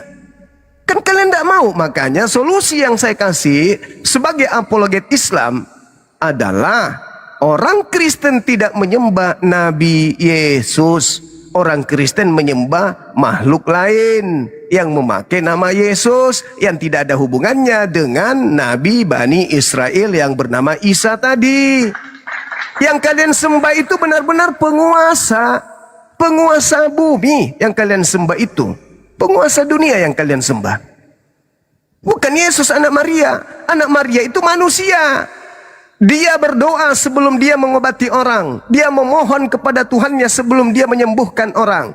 Dia minta kepada Tuhannya sebelum dia membangkitkan Lazarus. Tidak ada yang dilakukan Yesus Nabi ini dari dirinya sendiri, itu nggak ada. Bahkan dia mengatakan dalam Yohanes 5 nomor 31, jikalau aku bersaksi tentang diriku sendiri, maka kesaksianku itu tidak benar. Jadi jangan mempermalukan diri kalian. Yesus yang kalian sembah bukanlah Nabi kami yang adalah Isa alaihissalam yang kemudian namanya diganti menjadi Yesus ketika ingin dijual ke bangsa Romawi Yunani. Bukan. Yang kalian sembah adalah penguasa dunia yang memakai nama Yesus Kristus agar bisa menyesatkan banyak orang. Sebab kalau dia menggunakan nama bom-bom, tidak ada yang mau ikut, semuanya takut dipinjam duitnya. Makanya pakai nama Yesus. Kenapa? Anda lihat di dalam Kisah Para Rasul 14, Paulus ingin dituhankan di sana kan? Bahkan penyembah-penyembah dewa Athena datang kan? Ngapain mereka penyembah dewa Zeus ini? Datang kepada Paulus mempersembahkan lembu. Kenapa? Karena dia menganggap Paulus itu adalah Tuhan dewa mereka yang turun ke bumi bernama dewa Hermes. Jadi kalau Paulus aja mereka lantik menjadi dewa tertinggi mereka, bagaimana dengan nama Yesus? Ketika nama Yesus yang pada saat itu namanya tersohor di seantero Romawi Yunani, datang kemudian orang mengajarkan dia adalah dewa mereka yang turun ke bumi, membangkitkan Lazarus, membuat orang buta melihat, orang jalan di atas air dan seterusnya. Maka seketika mereka nggak ada tawar menawar, tidak ada syarat, tanpa syarat mereka langsung menyembah Yesus ini. Yesus yang mana? Yesus yang datang kepada Paulus, bukan Yesus yang datang yang dibunuh oleh mereka, bukan. Jadi Anda harus mulai sekarang mulai cerdas bahwa yang disembah oleh orang Kristen bukan manusia. Yang disembah oleh orang Kristen adalah penguasa dunia. Baik. Itu Bang. Baik. Seharusnya demikian, Bang. Dan memang itu fakta. Kristen itu tidak menyembah orang. Ya, tolong saya jelaskan. Apa disebut Yesus ya di Yohanes 17 ayat 3. Mereka mengenal engkau satu-satunya Allah yang benar, ya, bukan KW, ya. Mereka mengenal aku yang engkau utus, ya. Jelas itu yang disembah beliau, ya. Yesus setelah mau bangkit pun ketika memberikan narasi di Matius 28 ayat 18, diberi kuasa langit dan di sorga, di bumi sorga, dia tetap nggak mengajarkan orang Kristen, kalian sembah aku, nggak ada. Yang disembah sesuai dengan ketika ia digoda iblis, ya, habis puasa. Hanya Allah satu-satunya kau sembah, berbakti padanya. Kami itu bukan menyembah Yesus, bro. Kami menyembah Allah Bapa Sang Sumber yang kami kenal dia itu di dalam nama Yesus dan Roh Kudus. Kalau Yesus tidak datang, kami nggak tahu tuh Allah itu kayak mana sih bentuknya, nggak jelas tuh. Tapi karena apa disebut Yesus? Anda melihat saya, mengenal saya, berarti Anda telah melihat Allah itu sendiri dengan Bapa sendiri. Kan hanya Dia yang tahu. Lanjut. Ya. Nah, saudara Koyara ini juga salah persepsi dia. Dipikirnya Yesus yang mereka sembah itu adalah Tuhannya orang Yahudi yang turun menyatakan diri melalui utusannya bernama Yesus. Salah juga itu, Bang. Salah ente. Yesus ketika berkata-kata seperti itu kepada iblis sekalipun, hanya kepada Elohim kau menyembah, Yesusnya di sana tidak sedang mengajarkan kekristenan, enggak. Ketika kemudian Yesus menyatakan diri sebagai rasul untuk kaumnya saja, Bani Israel, bukan kepada di luar Israel. Sedangkan mata rantai terputus. Tak ada penghubung antara pengajaran Yesus dengan pengajaran Roma Yunani. Ingat, Paulus mengatakan dalam Galatia 1 nomor 15, dia diutus untuk orang-orang non-Yahudi. Untuk mengajarkan siapa dia? Bukan mengajarkan Elohim, tetapi mengajarkan makhluk yang datang kepadanya itu. Siapa? Namanya Yesus Kristus. Nggak ada hubungannya. Yesus anak Maria mengajarkan dirinya sebagai rasul untuk kaumnya Bani Israel. Dan tidak pernah sekalipun dia mengatakan dirinya sebagai teofani atau reinkarnasi atau apapun itu kepada muridnya. Murni dia mengajarkan kalau dia ini adalah utusan Tuhan, rasul Tuhan kepada kaumnya sendiri Bani Israel. Sedangkan yang Paulus ajarkan, jangan merasa pikun. Baca dan telaah baik-baik. Galatia 1 nomor 1, aku menerima Injil bukan dari manusia, bukan manusia yang mengajari aku Injil, tetapi Yesus Kristus. Andai saja dia mengatakan begini, bukan manusia yang mengajari aku Injil, tetapi yang mengajari aku Injil itu adalah Bapa Elohim, kita tepuk tangan untuk itu. Wow, keren. Tapi sayangnya dia buka aib sendiri. Dia buka boroknya sendiri dengan mengatakan aku menerima Injil bukan dari manusia tapi dari Yesus Kristus. Borok kebuka. Wow, andai saja dia mengatakan dari Paulus seorang rasul bukan karena manusia, juga bukan oleh karena manusia, melainkan oleh Elohim Bapa, itu top. Sebab aku menegaskan kepadamu saudara-saudaraku bahwa Injil yang kuberitakan itu bukan Injil manusia, karena aku bukan menerimanya dari manusia dan bukan manusia yang mengajarkan kepadaku, tetapi aku menerimanya oleh pernyataan Bapa Elohim Yahweh. Ah, keren. Sayangnya boroknya dia buka. Aku tidak menerimanya Injil itu dari manusia. Bukan manusia memberikan aku, bukan manusia yang mengajarkan aku, tetapi yang mengajarkan aku adalah Yesus Kristus. Berarti palsu. Kenapa? Ketika dia mengatakan Yesus Kristus, kata Kristus itu adalah orang yang diurapi. Ternyata Paulus mengatakan bukan orang, bukan manusia. Berarti Kristus yang dinobatkan kepada Kristen, kepada Yesus yang ada kepadanya itu Kristus palsu. Bisa nggak Kristus tanpa diurapi? Nggak bisa. Karena Kristus itu artinya orang yang diurapi. Tetapi sayangnya yang datang kepada Paulus bukan orang, bukan manusia, tapi mengambil gelar Kristus. Berarti dia adalah Kristus palsu. Karena dia bukan manusia. Yesus kenapa disebut dia Kristus? Karena Yesus turun ke sungai Yordan. Ada suara dari langit, inilah anakku yang kukasihi, kepadanya aku berkenan. Dibaptis dia di sungai Yordan. Kenapa dia dibaptis? Karena dia manusia.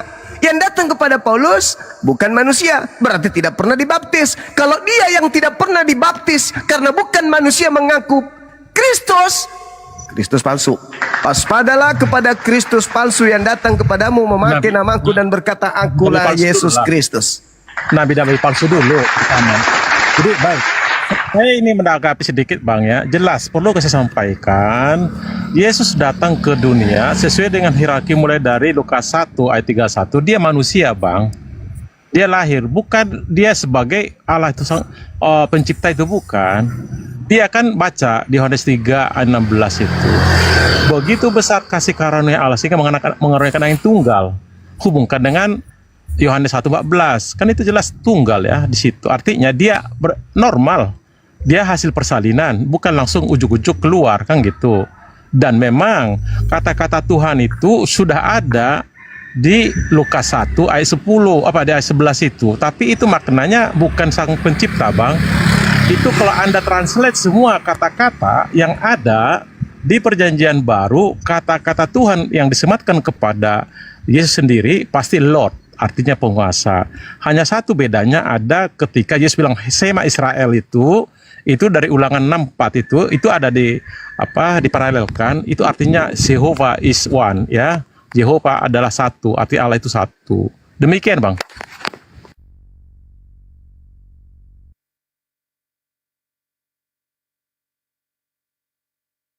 Teman-teman yang bisa buka Google silakan Anda buka Yohanes 1 nomor 51. Konon itu adalah cerita di mana penulis Yohanes mengatakan itu ucapan Yesus bahwa malaikat-malaikat turun naik untuk menyampaikan firman kepada Yesus. Catat itu dulu. Ini hadiah buat saudara. Setelah Anda catat, malaikat-malaikat datang kepada Yesus, turun naik dari langit menyampaikan firman kepada Yesus. Ini yang diterangkan Al-Quran nih, bahwa Nabi Isa alaihissalam menerima wahyu dari Allah. Tapi bukan di situ poinnya. Coba Anda lihat Paulus. Apa yang dikatakan dalam suratnya Galatia 1 tadi? Di data nomor 8-nya Paulus mengatakan apa? Tetapi sekalipun kami atau seorang malaikat dari langit yang memberitakan kepada kamu suatu Injil yang berbeda dengan Injil yang telah aku beritakan kepadamu, terkutuklah dia. Paulus sedang mengutuk siapa ini?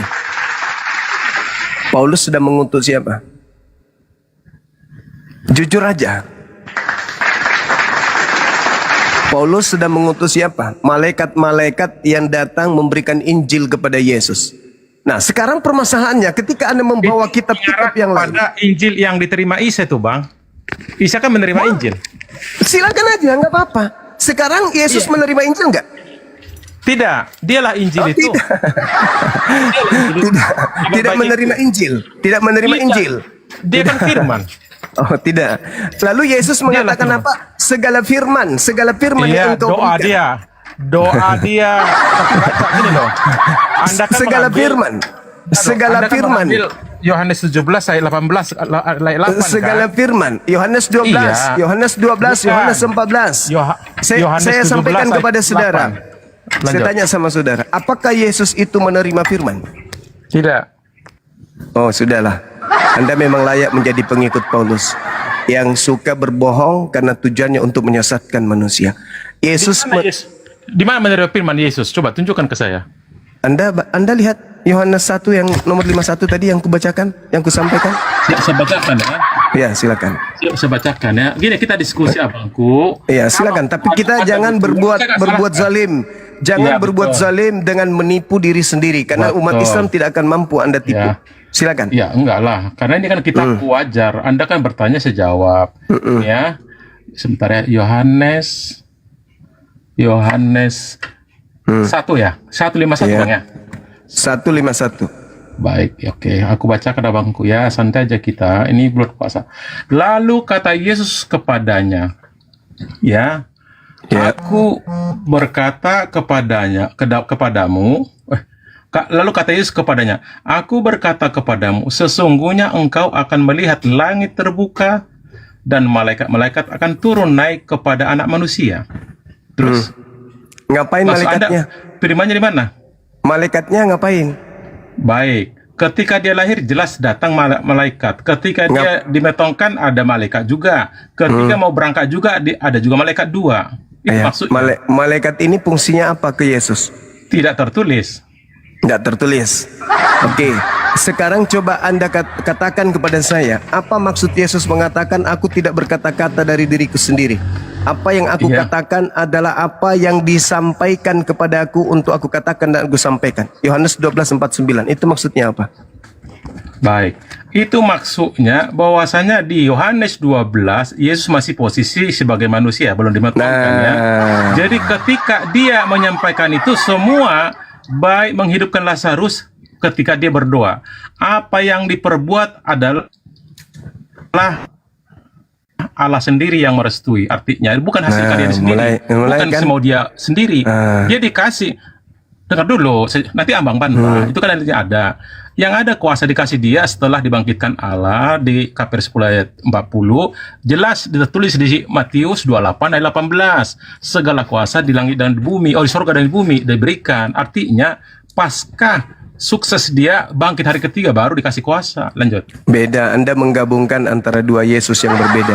Yohanes 8 nomor 28. Apabila kamu telah meninggikan anak manusia, barulah kamu tahu bahwa akulah dia, dan bahwa aku tidak berbuat apa-apa dari diriku sendiri, tetapi aku berbicara tentang hal-hal sebagaimana yang diajarkan Bapa kepadaku. Mana Yesus itu adalah firman itu sendiri?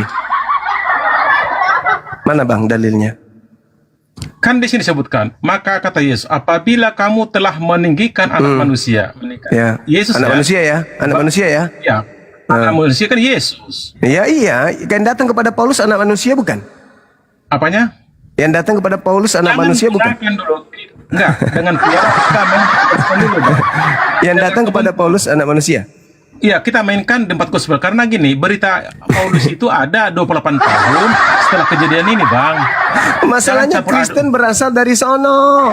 Enggak Bukan lah. dari ajaran Yesus. Kami bukan pengikut Paulus. Kristanos Kata artinya pengikut ajaran siapa? Yesus. Kata siapa? Kristen bukan pengikut Paulus, kata siapa? Di mana tertulis arti Kristanos apa? Kristanos itu artinya pengikut Kristus. Iya. Nah, Paulus mengaku Kristus. Iya, artinya Yesus loh. Yesus kan Kristus. Bukan Yesus, kawan. Kalau Anda pengikut Yesus, mata Anda sudah dicolok. Enggak lah. Iya, itu kata Yesus. Pengikutnya kalau melihat perempuan dan mengingini dalam hatinya, matanya kudu dicolok. Ya, Abang ini. saudaraku, saudaraku, itu kata Yesus. Jika engkau sudah mentaati segala perintah Tuhan, lalu kau sudah jual seluruh hartamu, ikutlah denganku. Apakah kamu sudah melakukan itu? Ikut Yesus melihat perempuan, mata dicolok. Ya kami kan mengikuti ajarannya, bro. Kalau Ajaran mengikut yang itu ada mana? muridnya. Ajaran yang Iya. mana yang Anda Pertama, ikuti? Ya, satu, Apa? kasihlah Allahmu. Saudaraku, Dengar, kasih. saudara, itu kasih itu yang ada di Kristen itu adalah buah hasil setelah Paulus menghabiskan hukum Torah untuk dibinasakan. Baru Itu kan muncul ada kasih. ajarannya. Sabar, Itu saudara. Silakan. Kalau kasih Yesus itu pendalaman materi yang sangat berat. Kasih yang diajarkan Yesus itu bukan sesuatu yang terpisah. Kasih yang diajarkan Yesus itu adalah kasih yang tak terpisah dari Matius 5, dari data 20 dan seterusnya. Nggak boleh kau pisahkan. Matamu harus dicolok. Kalau kau lihat perempuan, ada yang minta kepadamu, nggak boleh kau tolak. Ada yang mau barangmu, harus kau kasih. Kau harus mengasihi musuhmu, berdoa untuk mereka. Itu bukan komponen yang berdiri sendiri. Itu harus diawali dengan apa? Kalau kau berkata bodoh, berkata jahil kepada saudaramu, kamu akan masuk ke dalam neraka jahanam. Bukan hanya kasih yang harus kau ambil. Sedangkan kasih yang dijual Paulus itu adalah, baca Roma 6 nomor 14. Sebab kamu tidak Jangan akan bawakan dia dulu. Saya ajarin ente supaya ente jangan ngemis-ngemis ajaran kasih dari ajaran Yesus. Enggak, saya Ajaran kan bicara kasih dia- dari Yesus, dia empat saudara. gospel, Bang. Ajaran Tadi pun saya kasih nggak bilang Yesus punya itu, gospel. saudaraku. Ajaran Siap, siap. kasih Yesus itu dengan ajaran kasih Paulus itu berbeda.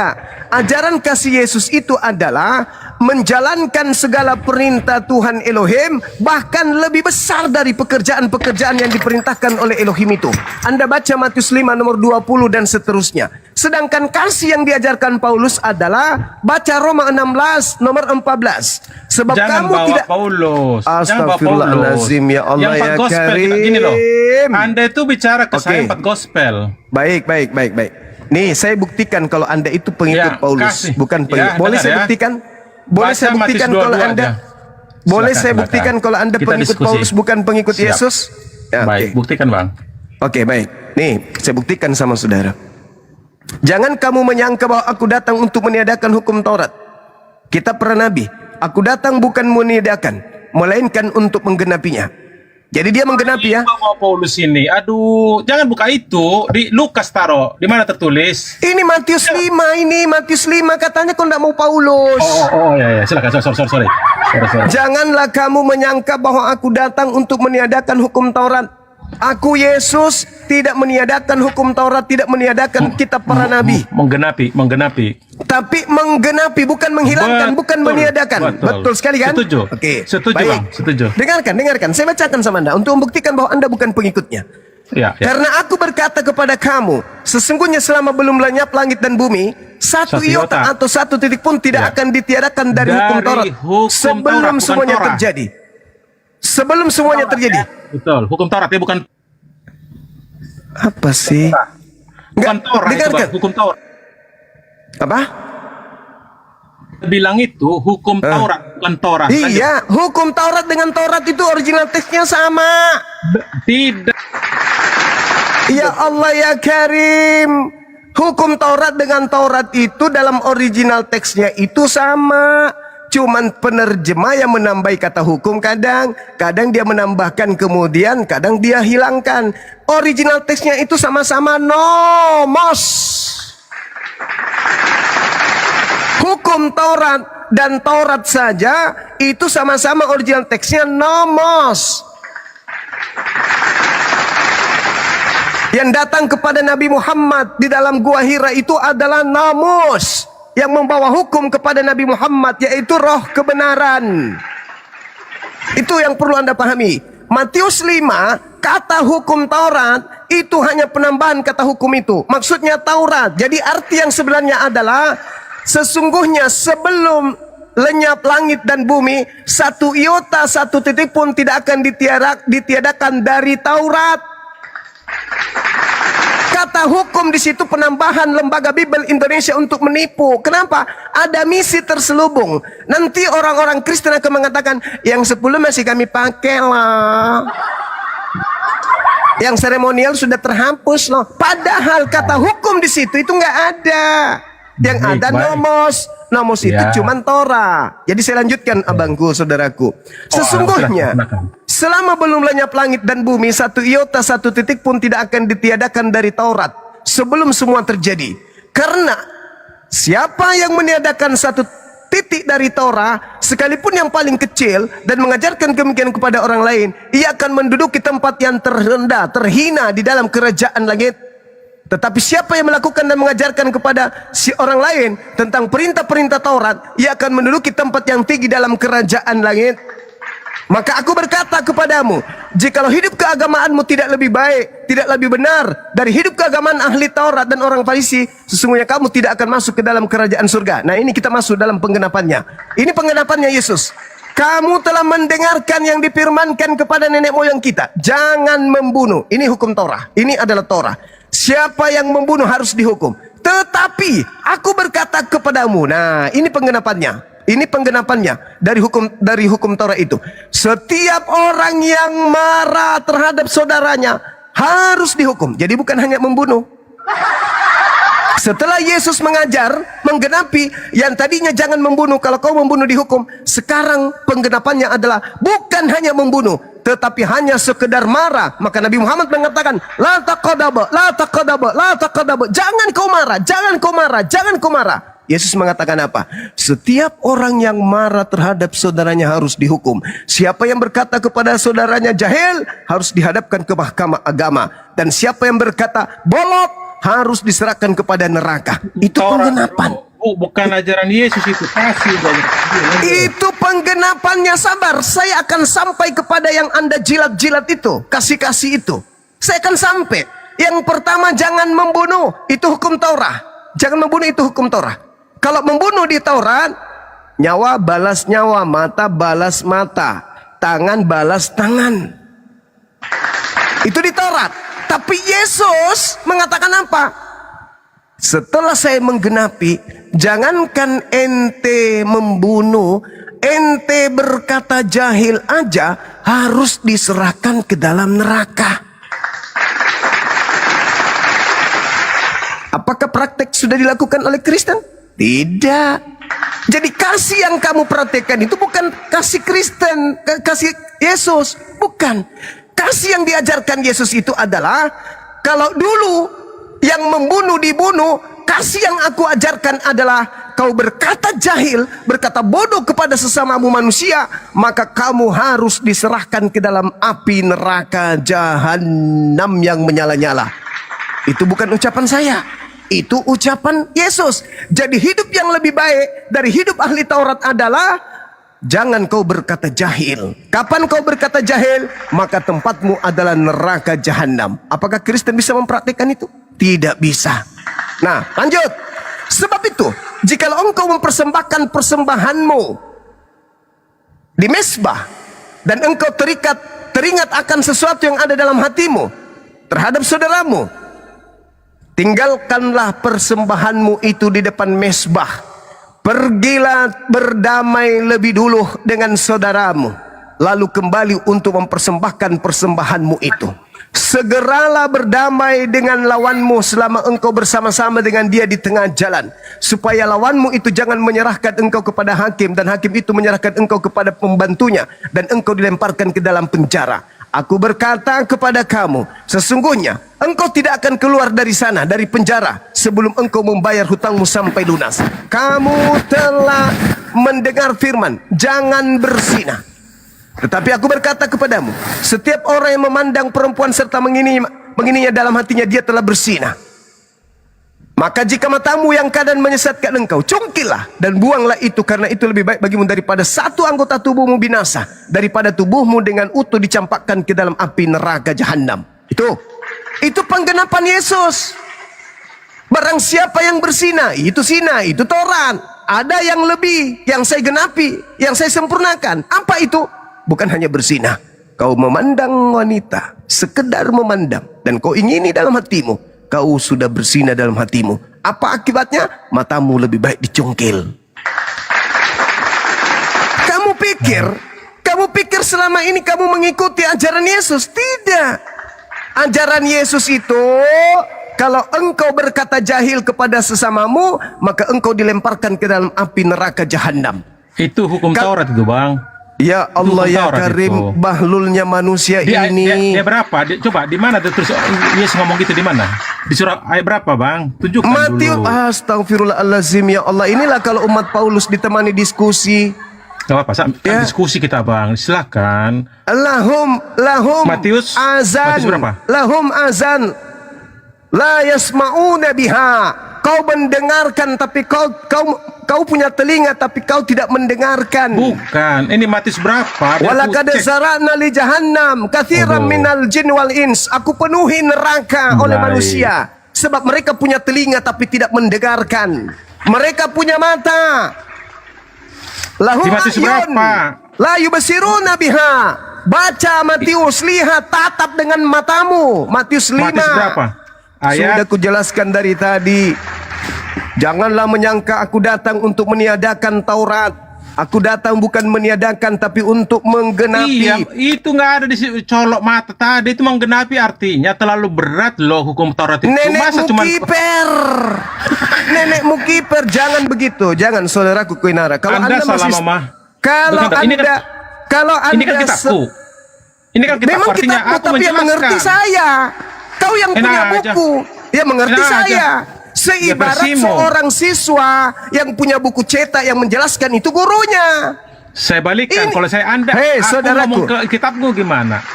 Kamu bisa baca Nggak pas Quran. lah. Kamu bisa baca Iya, Quran. saya nggak bisa. Makanya nggak bisa, tidak punya kapasitas untuk menjelaskan Ya, Quran kamu kepada saya. kapasitasmu apa? Kapasitasmu Saya apa? bisa membaca. Banyakan framing. Saya bisa membaca. Enggak lah. Sekarang Kamu saya kan tanya mengarah sama ke framing. Nomor Ya. 20. Nomor 20 saya baca. Matius 5. Jangan kau tanya lagi, ku lempar sendal nanti kau.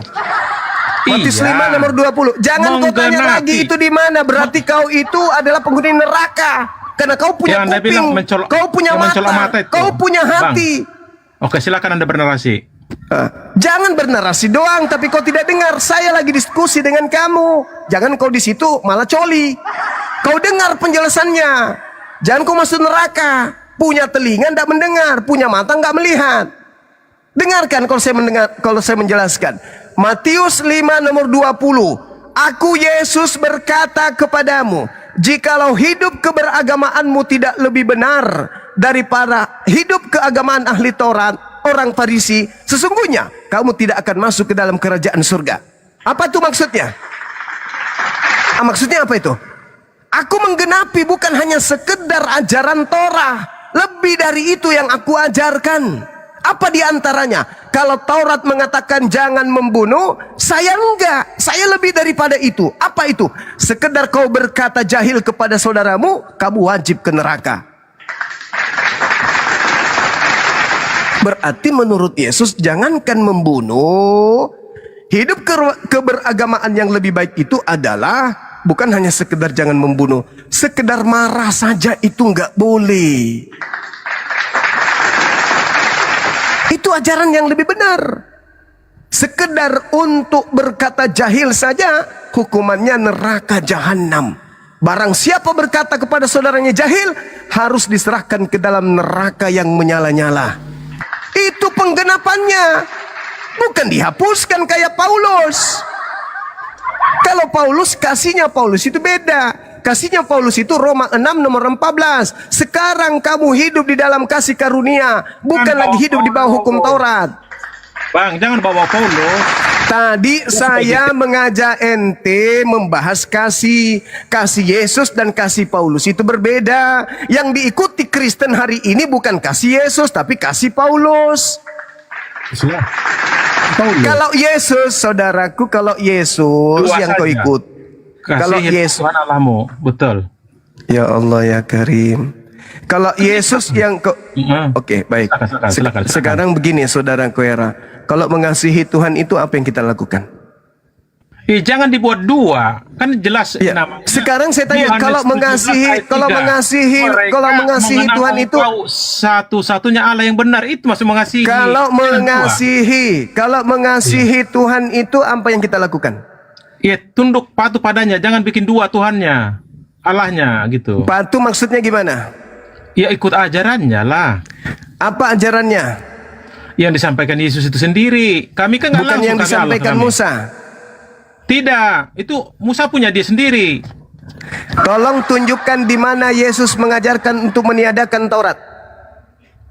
Bukan meniadakan, dia menyebutkan saya bukan meniadakan tapi menggenapi. Menggenapi Menggenapi artinya, itu maksudnya apa? Ya, Menggenapi menggenapi maksudnya? artinya begini, dengar ya. Karena ada di si Paulus itu ngomong, Jangan kau bawa terkutuklah Paulus, orang. jangan kau bawa Saya Paulus, kan jangan. aku punya. Jangan kau bawa Aku punya. Paulus. Kenapa kalau Anda saya nggak bawa bisa. Paulus kau nggak mau? Ya karena Anda nggak percaya Paulus. Oke, boleh dibawa Paulus sekarang. Baik. Oke, silakan. Enggak gini. Yo, Gini loh. itulah kau penyesat. Anda Gini baru loh. istirahat. Anda istirahat. Oke, Anda makasih, dibawa. Anda makasih. istirahat. Anda nggak Oke, layak makasih ya, diskusi Bang, ya. pakai akal. Oke, Ya, makasih. silakan. Anda dibawa. Silakan Anda cebok pakai dedak. Anda nggak layak diskusi ilmiah dengan orang-orang Islam. Saudara Kristen, saya simpulkan, kasih yang diajarkan Yesus itu bukannya meniadakan Taurat. Jangan Anda kira kasih yang diajarkan Yesus itu seperti yang diajarkan Paulus.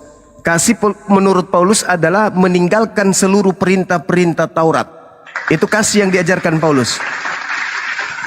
Padahal sebenarnya kasih yang diajarkan Yesus itu adalah 2 kali lebih berat daripada Taurat. Kenapa? Kalau Taurat perintahnya hanya jangan membunuh, berarti boleh kau marah. Ada nggak perintah di dalam Taurat jangan marah? Tunjukkan kepada saya.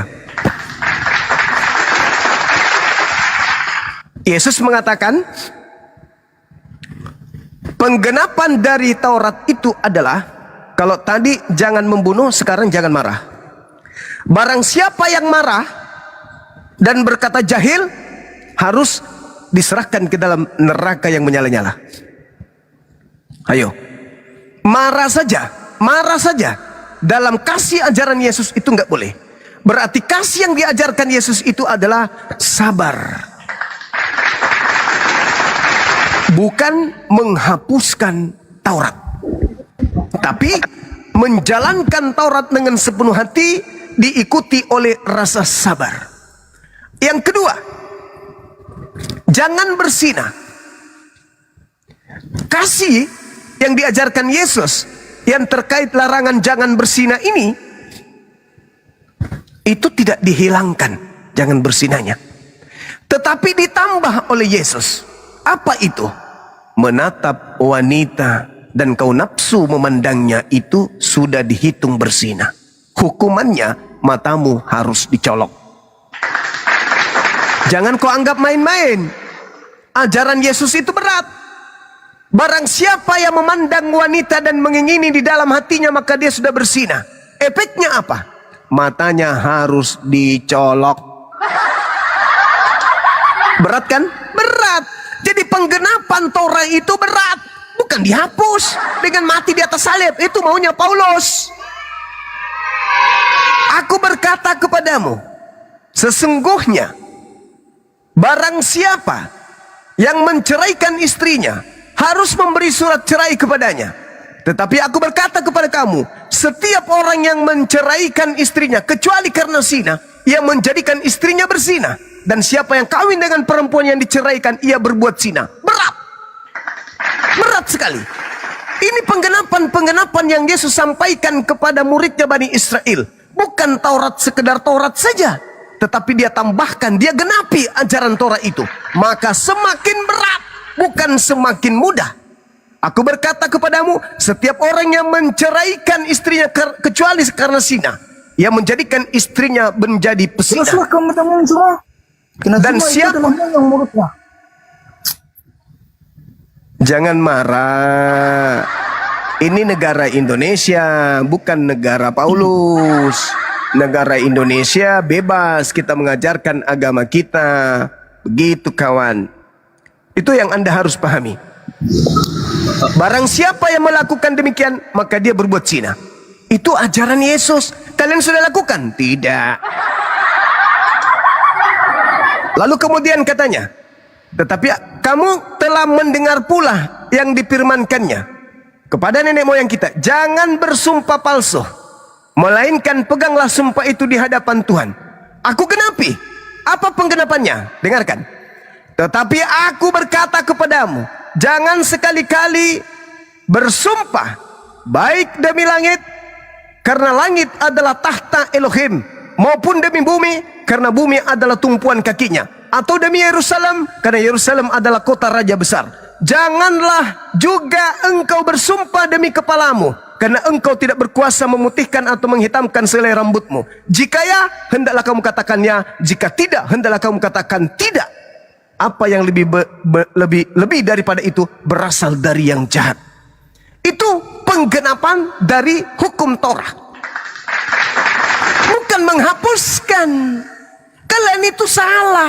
Oh, penggenapan hukum Torah itu mati di atas salib. Prat. Nih, saya katakan lagi samamu. Yesus melanjutkan, kamu telah mendengarkan firman, mata ganti mata, gigi ganti gigi. Tetapi penggenapannya melalui ajaranku adalah, janganlah kamu melawan orang yang berbuat jahat kepadamu, melainkan siapapun yang menampar pipi kananmu, berilah juga kepadanya pipi kirimu. Dan kepada orang yang hendak mengadukan engkau karena mengingini bajumu, serahkanlah juga jubahmu. Dan siapapun yang memaksa engkau berjalan sejauh 1 mil, berjalanlah bersama dia sejauh 2 mil. Berilah kepada orang yang meminta kepadamu, dan jangan menolak orang yang mau meminjam daripadamu. Bisa kau lakukan itu penggenapannya itu? Bisa? Gak bisa kamu lakukan. Berat. Itulah sabar. Itulah penggenapan Taurat yang Yesus katakan, jika engkau tidak lebih baik dari ahli Taurat. Artinya, jika engkau tidak menjalankan penggenapan Taurat ini, maka kau tidak akan masuk ke dalam surga. Dia lanjutkan lagi. Apa yang dikatakan oleh Yesus? Lalu kau mendengarkan firman, kasihilah sesamamu dan bencilah musuhmu. Tetapi aku berkata kepadamu, kasihilah musuhmu dan berdoalah bagi mereka yang menganiaya kamu. Karena dengan demikian kamu menjadi anak-anak Tuhan yang ada di surga, yang menerbitkan matahari bagi orang-orang jahat dan orang baik, dan menurunkan hujan bagi orang benar dan orang yang tidak benar. Apabila kau mengasihi orang yang mengasihi kamu, apakah upahmu? Bukankah pemungut cukai juga berbuat demikian? Dan apabila kamu hanya memberi salam kepada saudaramu saja, apakah lebih baik daripada perbuatan orang lain? Bukankah orang yang tidak mengenal Tuhan pun berbuat demikian? Karena itu haruslah kau sempurna, haruslah kau sempurna, haruslah kau sempurna, sama seperti Bapakmu yang di surga adalah sempurna. Itulah penggenapan ajaran Yesus, bukan mati di salib. Jadi saudaraku Kristen, maafkan kalau saya harus bongkar data-data ini, bahwa ketika Yesus mengatakan, jangan kau menyangka aku datang meniadakan, wahai Paulus, jangan. Aku datang untuk menggenapinya. Sebelum langit bumi lenyap, semua penggenapan itu tidak bisa kau hilangkan meskipun setitik. Jadi kata siapa? Kristus telah menebus kita dari kutu hukum Taurat dengan jalan menjadi kutu karena kita. Pret!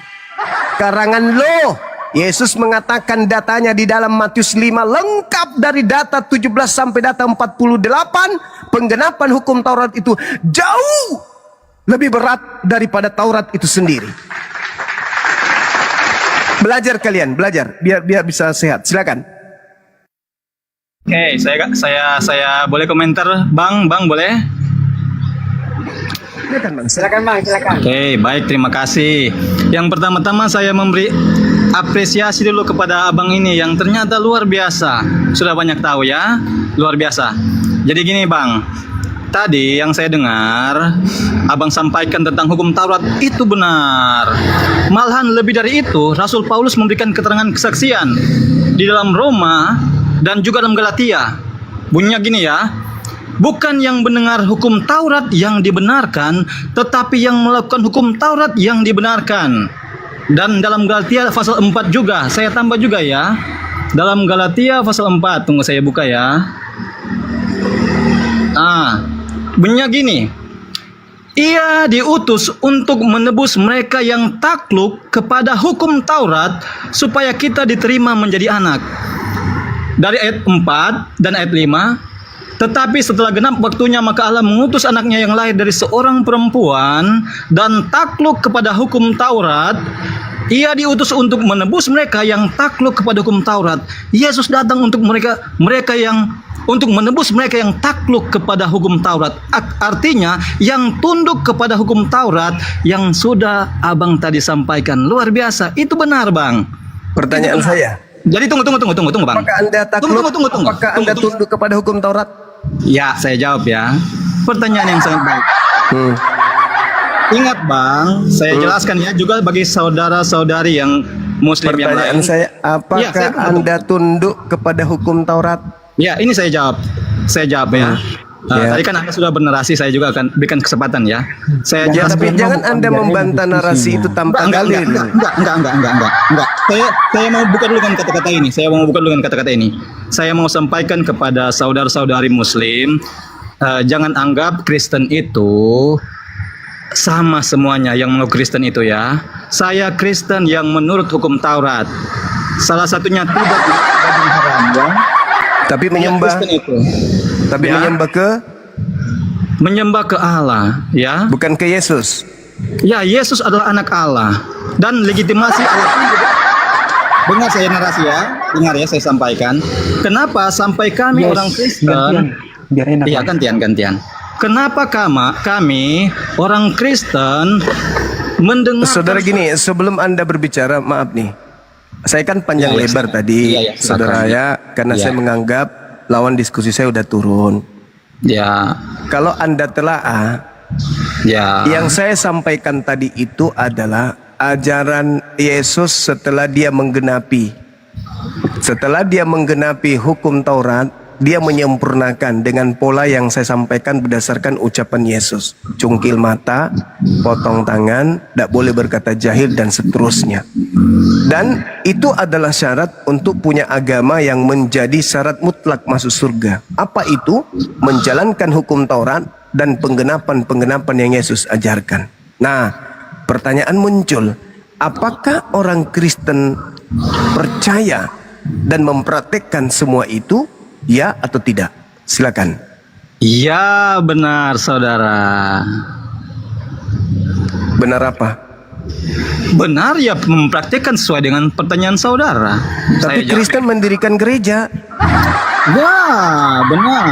Mana Yesus mengajarkan penggenapannya mendirikan gereja, makan babi, tidak bersunat, merasulkan Paulus? Di mana Yesus mengajarkan penggenapan Taurat seperti itu? Oke, satu-satu ya saya jawab ya. Silakan. Kenapa sampai ada jemaat, ada gereja ya? Itu silakan saudara buka di dalam Matius pasal 16. Ya, kenapa orang Kristen ada jemaat Kristen? Inilah asal mulanya menceritakan tentang jemaat Kristen ya. Bisa buka di dalam Matius pasal 16 ayat 18. Ini awal mulanya Yesus mengajarkan tentang Kristen. Saya baca ya. Ayat 18. Dan aku pun berkata kepadamu, engkau adalah Petrus, dan di atas batu karang ini aku akan mendirikan jemaatku. Saudara, jangan segitu, nanti kedengarannya nggak enak kan, nggak jelas ya. Anda mencoba untuk menipu di sini, begini, saudara. Dengar dulu narasi saya supaya Anda jangan nipu dong, ya. Jangan nipu. Saya nggak nipu, makanya. Gantian lah Bang Suma, biar paham. Dengar perkataanku, kan tadi saya diam, Anda berkata saya diam. Iya, tapi saya tidak menipu kan? Saya tidak menipu, Anda menipu. Enggak, saya baca ini Bang, saya baca ini. Iya, itu bukan Kristen. Dengar dulu. Anda ini. Anda kan gagal paham karena Anda nggak dengar perkataan. Oh, tidak bisa. Anda baca Galatia 2 nomor 8. Begini Bang, tunggu, saya ajarkan juga Anda. Begini Bang, tadi Anda narasi, saya dengar supaya saya tidak gagal paham maksud Anda. Sekarang sekarang Anda membacakan Matius 16:18 itu Anda mengatakan itu Kristen. Makanya kan saya bilang dengar dulu, kan saya belum selesai menjelaskan. Dari mana Kristen muncul di jemaat Petrus? Inilah saya jelaskan. Coba tunjukkan di situ di mana pemakan babi di situ muncul jemaat di situ tidak bersunat situ, silakan. Bang, saya tidak makan babi, Bang. Itu Ya, larangan. saya bertanya Kristen bukan ente. Tadi saya Kristen. Saya Ente Kristen. kalau Anda mengaku tidak makan babi berarti Anda ikut Yahudi bukan ikut Kristen. Tidak, saya Kristen, Bang. Ini saya Kalau beri setia. Kristen itu makan babi, tuyul. Sopan dong sedikit bercerita. Tukang tahayul. Tukang tahayul. Anda di bawah. Di bawah. Kalau Anda tidak mau nipu, mengajarkan kebenaran, jangan Anda membawa dalil yang tidak ada hubungannya dengan Kristen. Ingat, Paulus sendiri yang berkata di dalam suratnya Galatia 2 nomor 8, Petrus diutus kepada orang-orang bersunat. Berarti jemaat yang dibangun Petrus adalah kumpulan orang-orang bersunat. Kristen, tukang urut kulup. Kau mau nipu-nipu di sini. Jemaat pertama Kristen. Udah sinting rupanya kau. Sudah dibilang yang saya bahas ini adalah penggenapan. Kau tunjukkan pula Kristen sebagai penggenapannya. Di mana penggenapannya hukum Torah itu Kristen? Kalau melalui Paulus, ya kita akui, kita terima. Jangan pula kau bilang Yesus menggenapi Taurat, hasilnya Kristen. Pret! Kalau Paulus menggenapi Taurat, hasilnya Kristen, itu betul. Kita tepuk tangan untuk itu. Roma 6:14. Sebab kamu tidak akan dikuasai lagi oleh dosa, karena kamu tidak lagi berada di bawah hukum Taurat. Nah, itu Kristen. Naik ke sini mau nipu. Paulus mengajarkan pengikutnya Galatia 2. Tidak ada orang yang dibenarkan karena melakukan hukum Taurat. Nomor 16, nomor 21. Kau keluar dari kasih Kristus jikalau kau mengharapkan ada kebenaran di dalam hukum Taurat. Jangan kau bermimpi kalian itu hidup di bawah hukum Taurat, jangan. Tipu-tipu aja terus. Kalian itu adalah manusia-manusia pengikut Paulus yang tidak lagi hidup di bawah hukum Taurat. Jadi ada dua kasih di dalam pengajaran Bible. Kasihnya Yesus dan kasihnya Paulus itu berbeda. Kasihnya Yesus mengajak Bani Israel, jangan kau hapuskan setitik pun dari Taurat, meskipun yang paling terkecil. Aku datang bukan untuk meniadakan itu, aku datang menggenapinya. Apa penggenapannya? Itu tadi, jangan kau berkata jahil. Siapa yang berkata jahil masuk neraka. Jangan kau memandang wanita dengan nafsu. Siapa yang memandangnya, wajib hukumnya matanya kemudian dicungkil. Jangan kau menolak kalau ada yang meminta kepadamu, berikan apapun yang dia minta. Kalau ada yang mengajakmu kemudian memikul beban satu, pikul dua beban. Kamu harus sempurna sebagaimana Bapa di surga sempurna. Bukan malah hilang, bukan malah dilenyapkan. Jadi yang menggenapi itu. Makanya Yesus mengatakan, jika hidup keberagamaanmu tidak lebih benar daripada hidup keberagamaan ahli Taurat dan orang Farisi, kamu tidak akan bisa masuk ke dalam surga. Apa hidup yang lebih benar itu? Penggenapan Taurat. Apa penggenapannya? Berkata jahil aja masuk neraka. Memandang wanita saja mata dicungkil. Itu penggenapannya. Nah, sedangkan penggenapan Paulus adalah Yesus telah mati di atas tiang salib untuk menghapuskan semua hukum Taurat dan segala perintah yang ada di dalamnya. Pret! Ya, kita gantian ngomong Bang Juma. Itu saudaraku. Jadi sekali lagi saya katakan, simpulan saya, kasih yang diajarkan oleh Yesus, penggenapan Torah yang diajarkan Yesus dengan penggenapan Taurat yang diajarkan Paulus kepada Kristen pengikutnya, itu berbeda laksana langit dan bumi. Silakan. Oke, baik. Iya. Ini saya akan tunjukkan data biar enak. Kita kan yang Abang Juma sampaikan tadi benar ya, mempersalahkan Paulus, tetapi Paulus sendiri mengatakan di dalam Roma 10 ayat 4 bahwa sebab Kristus adalah kegenapan hukum Taurat, sehingga kebenaran itu diperoleh setiap orang yang percaya kepada Kristus. Karena tidak ada masalah. Kan Paulus mengatakan bahwa Kristus tidak membatalkan hukum Taurat, tetapi dia menggenapi sesuai Roma 10 ayat 4. Kemudian Yohanes bukan tulisan Roma, tulisan Paulus, tetapi Yohanes ini ya, Yohanes, biar enak kita ya, bacakan.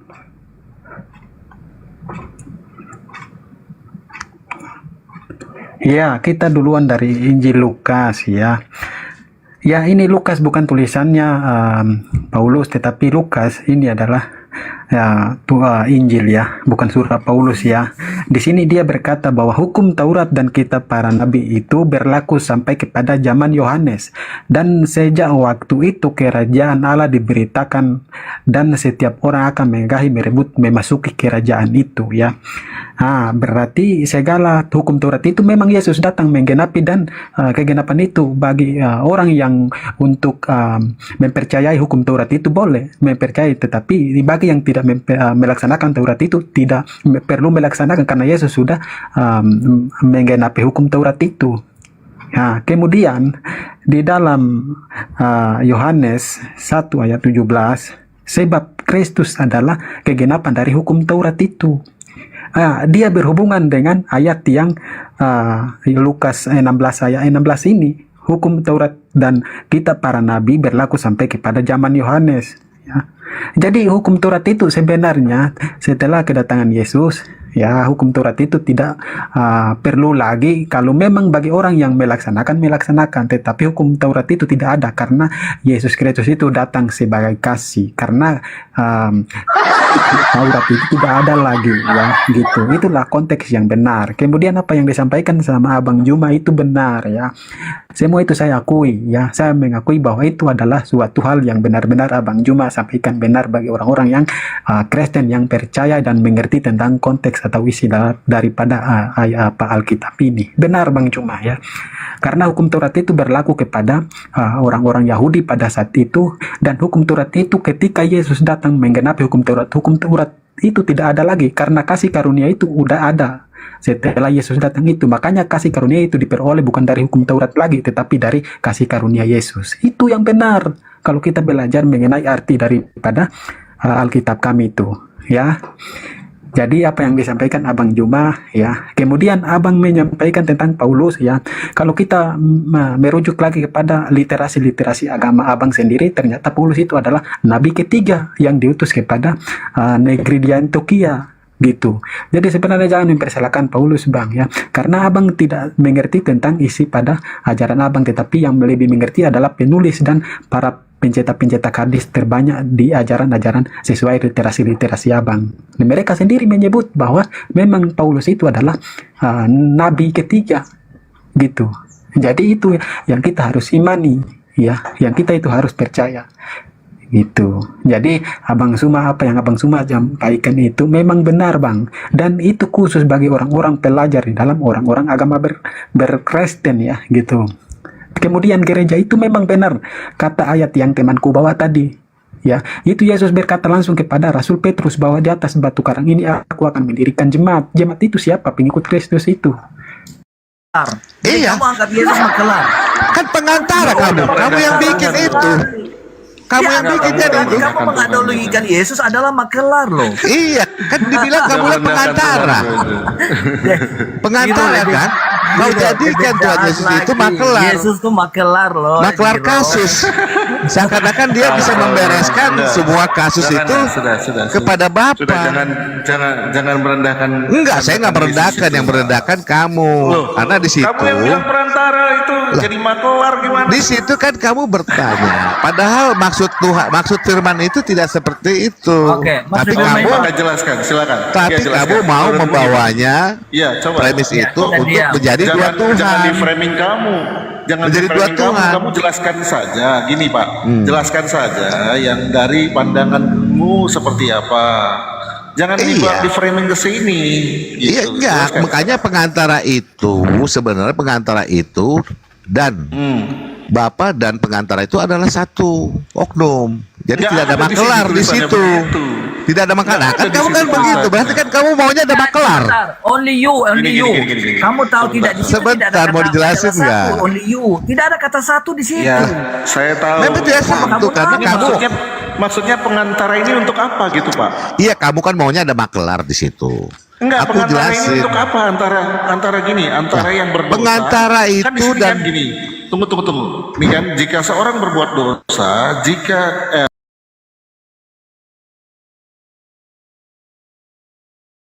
Untuk takut ditanyain kan? Tidak, saya Kan gimana kamu kan saya ditanyain kan kan? bilang. Sebentar, kenapa kau kalau jadi Ya sudah, saya mau menjawab loh ini. Kenapa? Kan 600 tahun bedanya. Nah makanya telah datang Al-Quran. Inilah jalan yang lurus. Tapi tetap umat-umat yang terdahulu tetap aja tidak beriman kepada Al-Quran. Kan begitu, itu yang mau saya jawab, kau potong-potong. Bang Charles, yang Coba kita dulu. kan sementara ngomong ini kan soal Isa dan Muhammad. Kan tadi kan saya bilang sama-sama kan